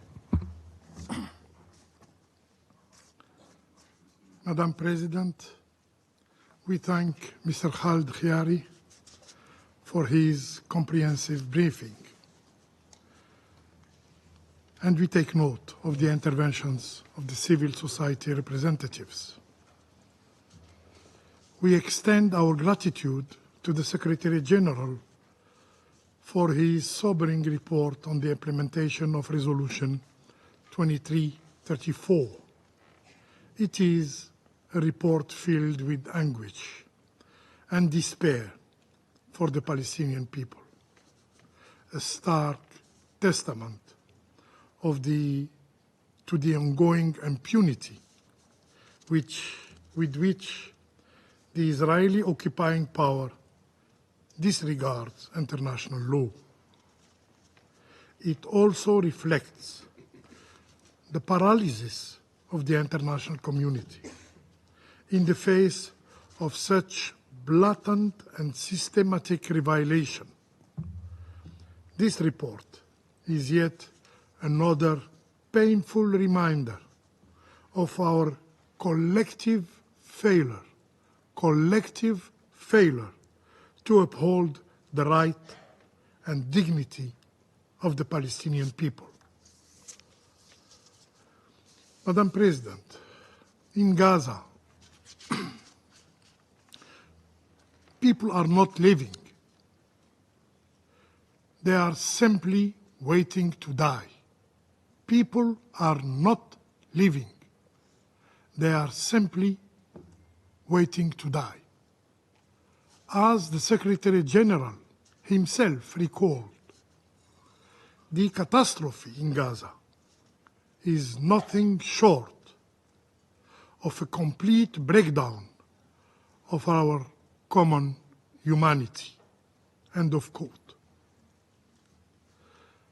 The death toll now exceeds 45,000. 45,000. 70% of whom are women and children, with more than 107,000 wounded. The entire neighborhood in Gaza have been demolished. Today, violence, disease, and starvation are omnipresent threat. Humanitarian aid remain highly insufficient to meet the immense needs of the population.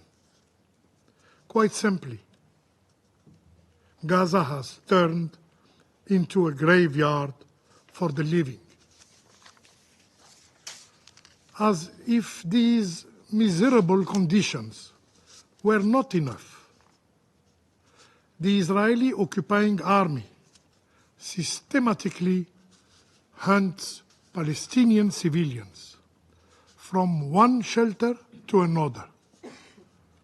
On December 15, just 3 days ago, 4 schools sheltering displaced families were bombed, killing at least 50 people.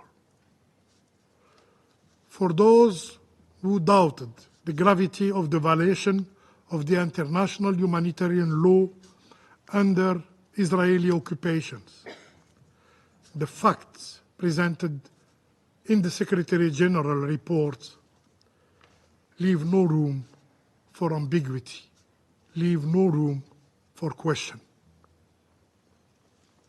Objective observers will reach the conclusion that Israel is committing genocide in Gaza.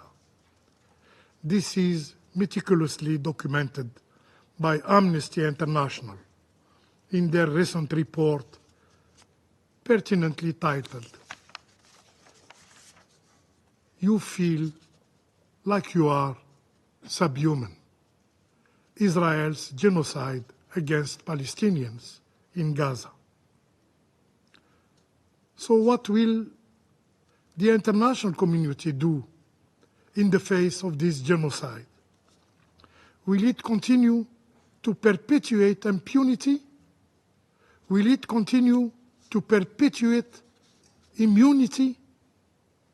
Will it continue to obstruct international justice? Will it continue to deprive Palestinians of their fundamental rights? Is it not time for justice? Is it not time for accountability? Stopping the ethnic cleansing is for us a moral and legal duty. Madam President, a ceasefire in Gaza is long overdue. We deeply regret these councils' inability to demand an immediate, unconditional, and a permanent ceasefire. The Security Council would have acted decisively to fulfill its responsibility to maintain international peace and security. We cannot continue to look away. Madam President,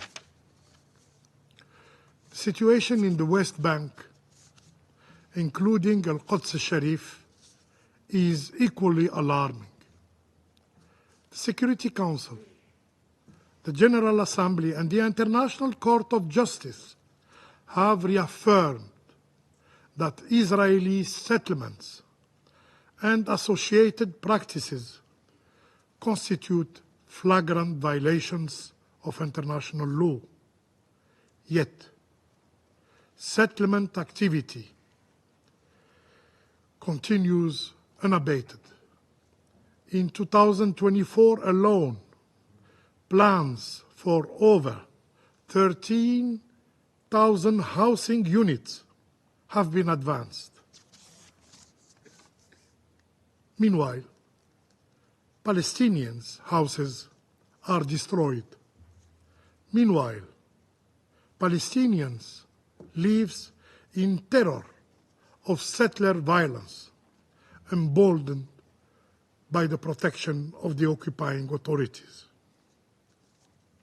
While we acknowledge the very light sanctions imposed by some countries against few settlers, this Council cannot remain silent. Furthermore, the daily killing of Palestinians, including women and children, underscores the relentless violence they endure. On average, one Palestinian child is killed every 2 days in the West Bank. A chilling reminder of the human toll of the Israeli occupation. Moreover, the Palestinian National Project now faces yet another threat: annexation. Annexation. We strongly condemn statements by several Israeli officials calling for the annexation of the West Bank, a clear violation of international law. It jeopardizes any prospects for peace. It undermines efforts toward the establishment of the State of Palestine. This very Council must stand resolutely against this plan. Mr. President, we reiterate our strong condemnation of the decisions adopted by the Israeli authorities aimed at halting UNRWA's activities in the occupying Palestinian territories. If implemented, these measures will utterly deny Palestinians access to the life-saving services provided by UNRWA.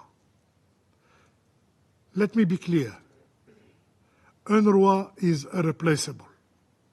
It operates in accordance with the mandate from the United Nations General Assembly, and it reflects the collective will of the international community. Any attempt to undermine UNRWA is an affront to the international community as a whole.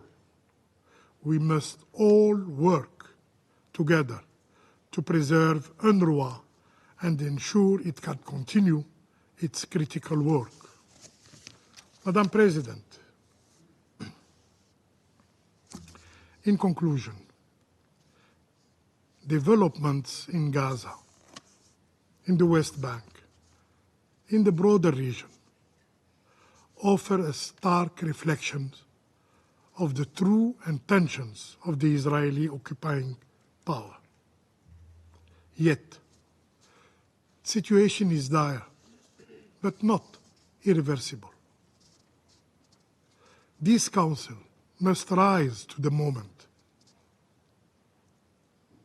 uphold international law, and ensure accountability for violation of the international humanitarian law. We owe it to the Palestinian people to translate our words into meaningful and decisive actions, to bring hope where there is despair. As stated by President Abdulmajid Tebboune, stability and security in the Middle East are closely linked to the resolution of the Palestinian issue, which requires the end of the occupation and the restoration of the Palestinian people's inalienable rights. The establishment of a sovereign Palestinian state with Al-Quds al-Sharif as its capital is not merely a legitimate aspiration of the Palestinian people, but the cornerstone for achieving lasting peace in the whole Middle East. I thank you. I thank the representative of Algeria for their statement. I now give the floor to the representative of China. President, I thank SG Chiari and the civil society briefers for the briefings. Last Wednesday, the GA adopted 2 resolutions by an overwhelming majority at its ESS, demanding immediate, unconditional and permanent ceasefire in Gaza, the removal of obstacles to humanitarian access, and the guarantee of UNRWA's ability to perform its duties. Regrettably, in the weeks since then, hundreds more innocent Palestinian lives were lost to Israeli bombardment in Gaza. Currently, over 2 million people there are still languishing amid war, hunger, disease, and brutal cold, looking to the international community for the early dawn of peace. To end hostilities and relieve the disastrous situation, the Council has made great efforts. However, due to the repeated obstructions of a permanent member, the Council's responses on the Palestinian-Israeli question has failed the international community profoundly. We have noted the relevant countries' claim that a ceasefire agreement is about to be achieved. But the attacks and bombardment of Gaza haven't stopped, and innocent lives continue to be lost. China supports the Council in using all options in its toolbox and taking all necessary actions to end the conflict in Gaza, and urges the relevant country not to block Council actions anymore. At the same time, China urges Israel to heed the strong calls of the international community, immediately cease military operations in Gaza, fulfill its obligation on international humanitarian law, lift the blockade of Gaza and restrictions on humanitarian access, stop actions to strangle UNRWA and other humanitarian institutions, and provide security guarantee for the humanitarian operations throughout Gaza. President, as many national representatives pointed out in their GAESS speeches on the Palestinian question, piecemeal crisis management alone will not prevent the history from relapsing into a vicious cycle of conflict and turmoil. Only a comprehensive, just, and lasting solution to the question of Palestine can usher in real and lasting peace between Palestine and Israel and start a new chapter of peace and stability in the Middle East. China believes that we must stay committed to a 2-state solution. The 2-state solution is the only viable way to resolve the Palestinian question. The international community should stop Israel's barbaric expansion of illegal settlement in the West Bank and reject any dangerous attempts to annex the West Bank. Gaza is an inseparable and important part of Palestine. Its future arrangements should be predicated on Israel's withdrawal of the forces and should be decided by Palestinian people through autonomous consultation. The illegal occupation must end. History fully demonstrates that prolonged occupation will only be a hindrance to the Palestinian people's national self-determination and give Israel the power to single-handedly deny them the statehood. It will only breed more hatred and antagonism, sowing the seeds of instability in the Middle East. The Israeli occupation is a violation of the Council and GA resolutions and international law. Israel must fulfill its international obligation to immediately end the illegal occupation. An independent Palestinian state must be established. While the Jewish nation has long since had an independent state, the Palestinian people's right to statehood, survival, and return has long been ignored. Only when the two states of Palestine and Israel live in peace as neighbors can lasting peace be truly realized. China supports the establishment of an independent and fully sovereign Palestinian state on the basis of 1967 borders, with East Jerusalem as capital, and supports the State of Palestine's full membership in the UN. Together with the international community, China stands ready to continue its efforts to help bring an early end to the conflict, restore peace in the region, and achieve comprehensive, just, and lasting solution to the Palestinian question. Thank you, President. I thank the representative of China for their statement. I shall now make a statement in my capacity as the representative of the United States. Thank you, Assistant Secretary General Chiari, for your briefing. I also wish to thank Dr. Efron for your briefing and also for your recommendations. And Michael Levy, I want to especially thank you for sharing your anguish, your frustration with this council. We will continue our efforts to do everything possible to bring your brother Or home to his loving family. Colleagues, the United States is committed to finalizing a ceasefire in Gaza with the release of hostages that allows for a surge in humanitarian aid to Palestinian civilians. That is our North Star.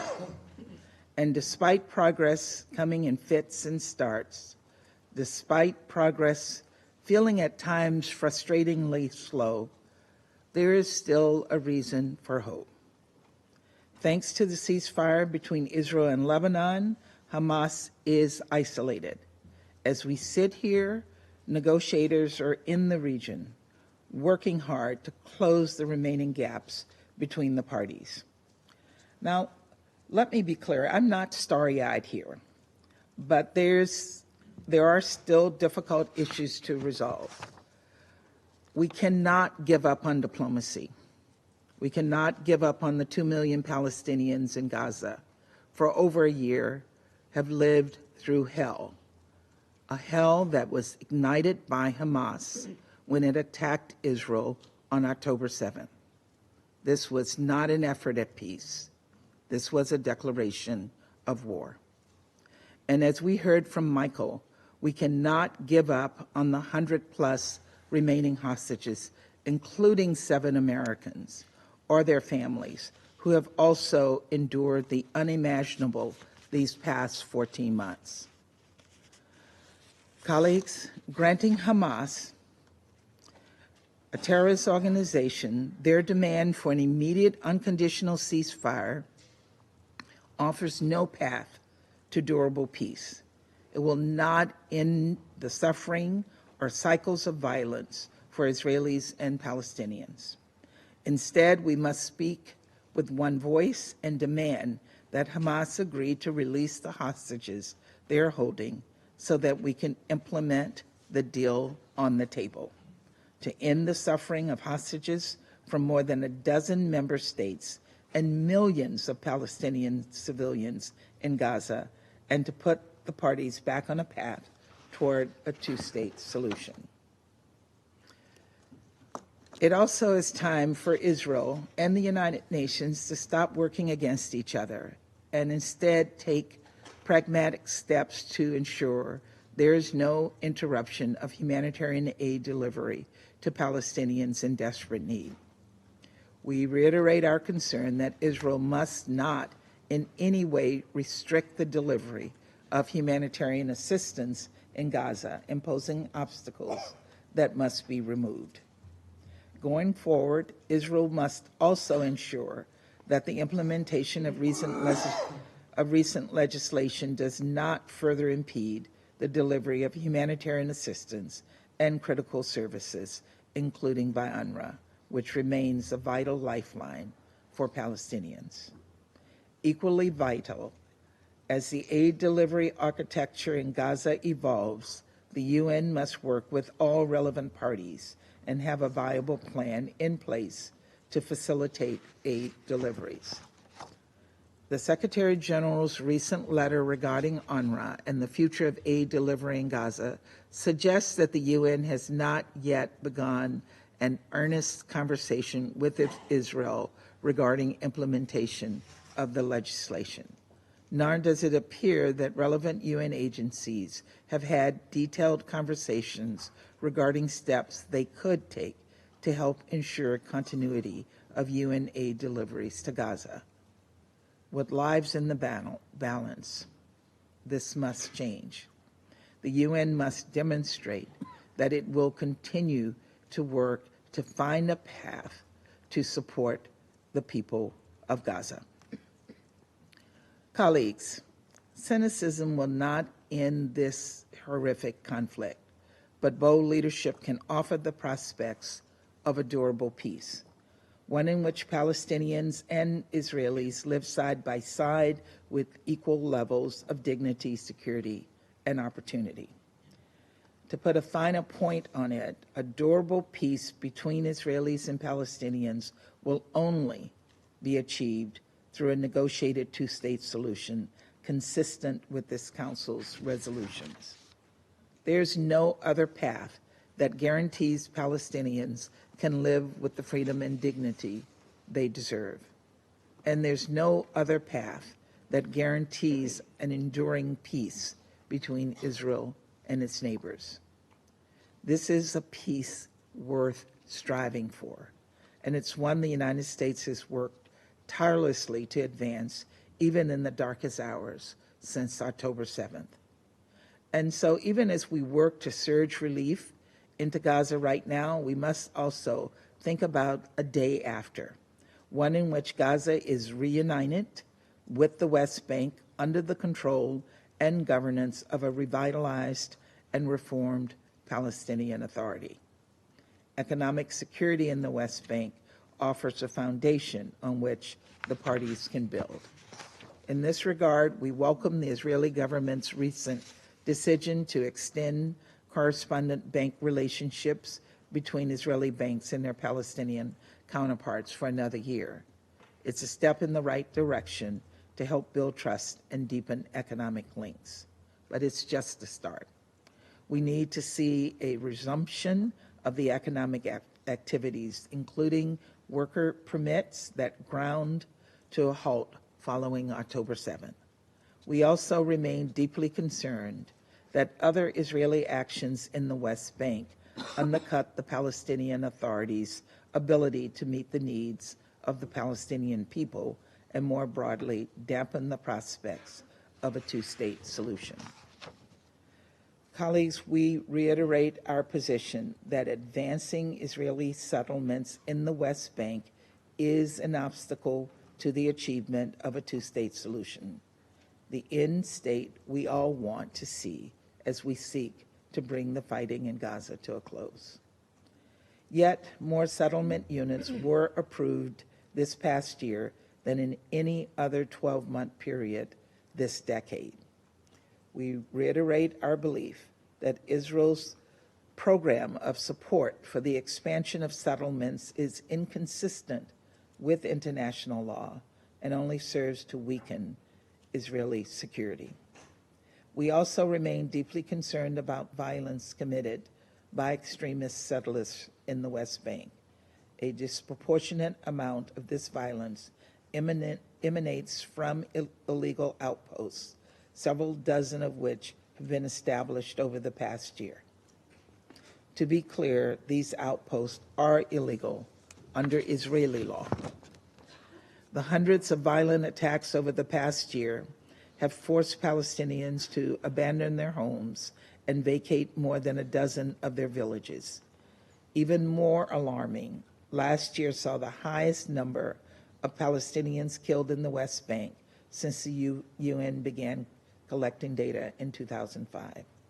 We condemn the attacks by extremist settlers in the strongest possible terms and reiterate that Israel must intervene and stop them, or better yet, prevent them in the first place.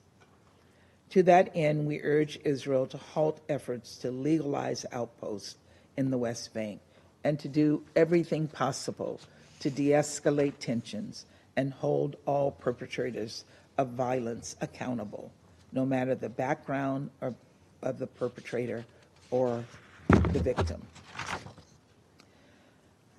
Colleagues, I first addressed this council on this topic in March of 2021 during my first presidency.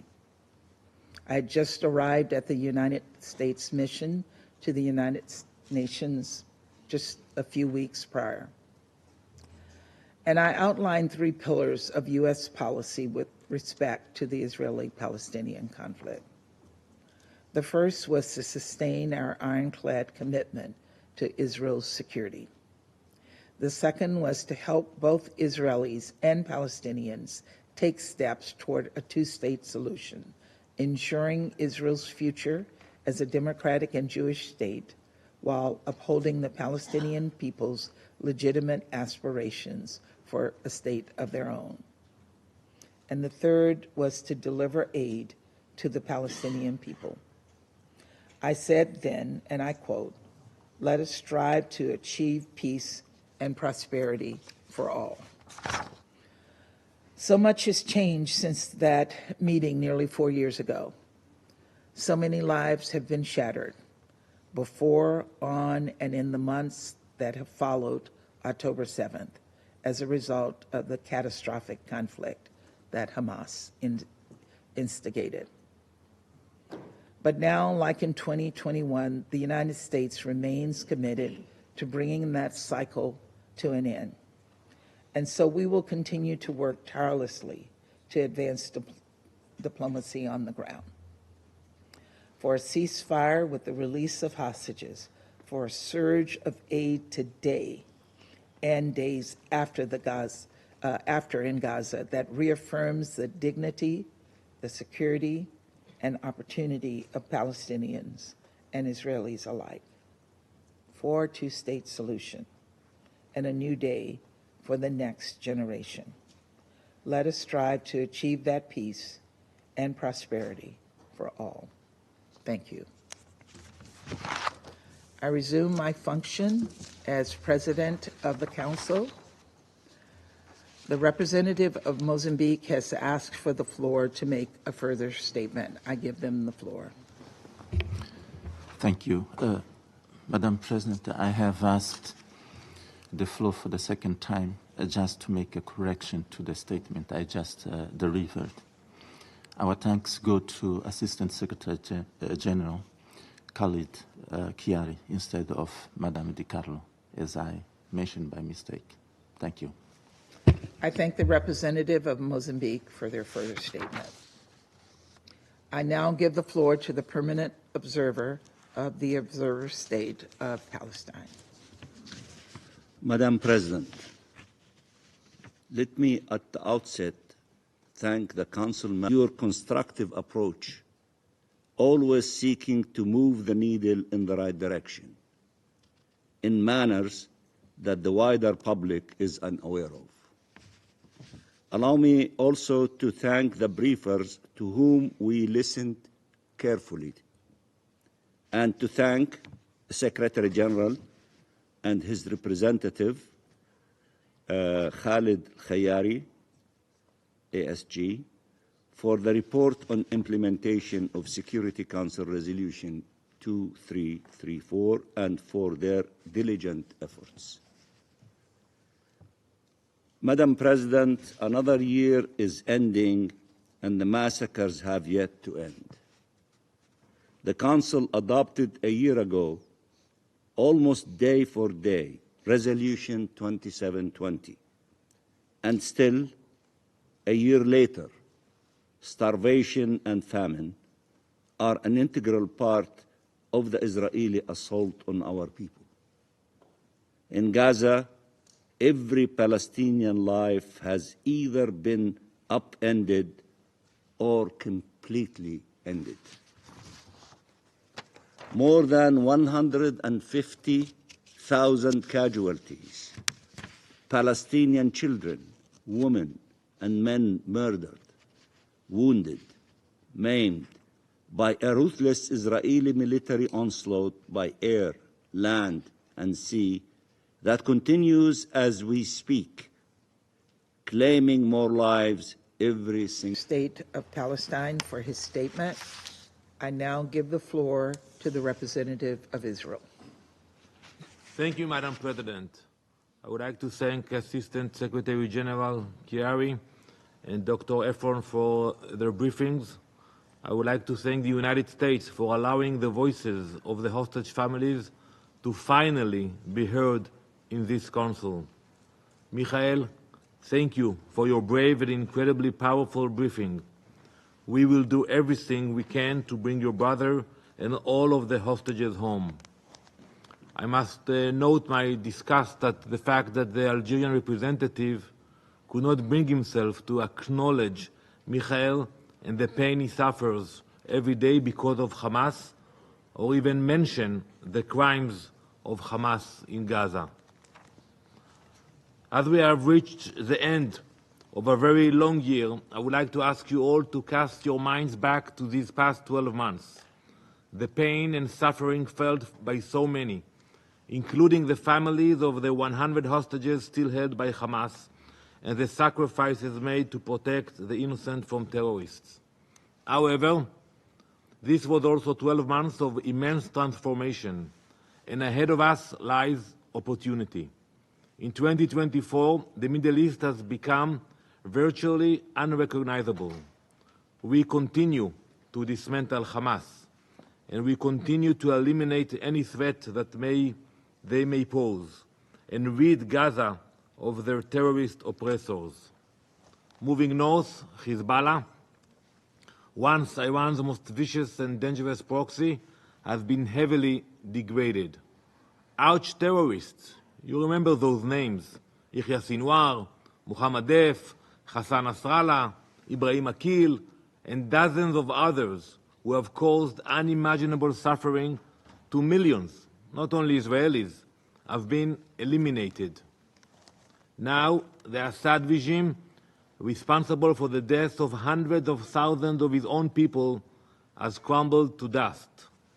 It is obvious to all that these are not isolated events. They are all connected, and together they present an extraordinary opportunity for this Council and the world.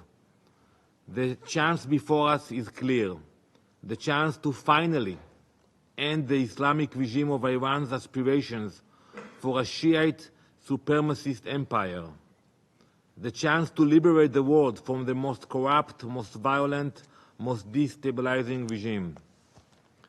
Israel has acted decisively. We have struck the terror networks that once cast a shadow over our region. But the burden of securing peace does not rest on Israel's shoulders alone. Iran's provocations continue to escalate, with shameless threats about its nuclear ambitions. Its proxies in Lebanon, in Yemen, in Iraq remain active and deadly, spreading chaos far beyond the region. This is not a localized threat. The Islamic regime of Iran is a danger to the entire world.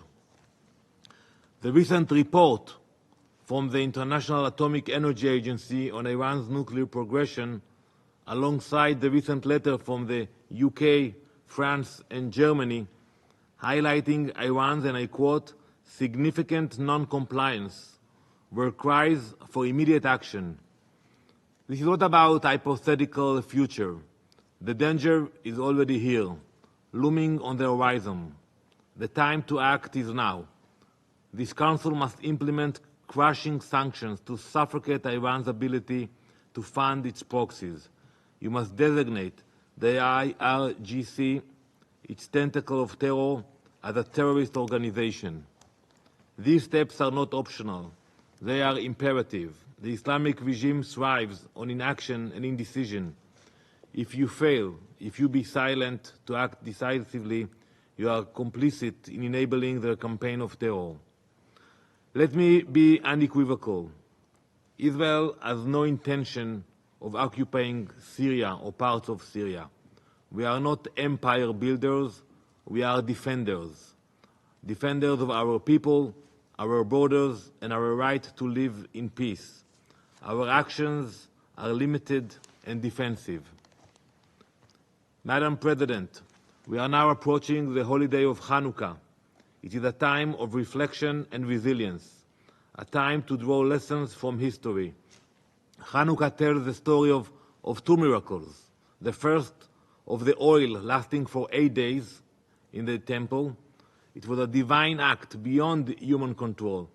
But the second miracle, the triumph of the Maccabees over the mighty Greek Empire, was a statement to human courage, to the will of a small but determined people who refused to bow to tyranny. Just 2 weeks ago, we saw a cruel and evil regime also overthrown by the determined population which it had oppressed for decades. We all know what Assad did to his people. And now I want to approach and tell to the brave and the ancient Iranian people. I say to you directly, to the people of Iran, do not miss this rare historic opportunity. Take action now. The people of Israel stand by your side. And I will approach you in your language. Marduma Iran in forsata nadare tarihira as das nadahid. Akdam kunid.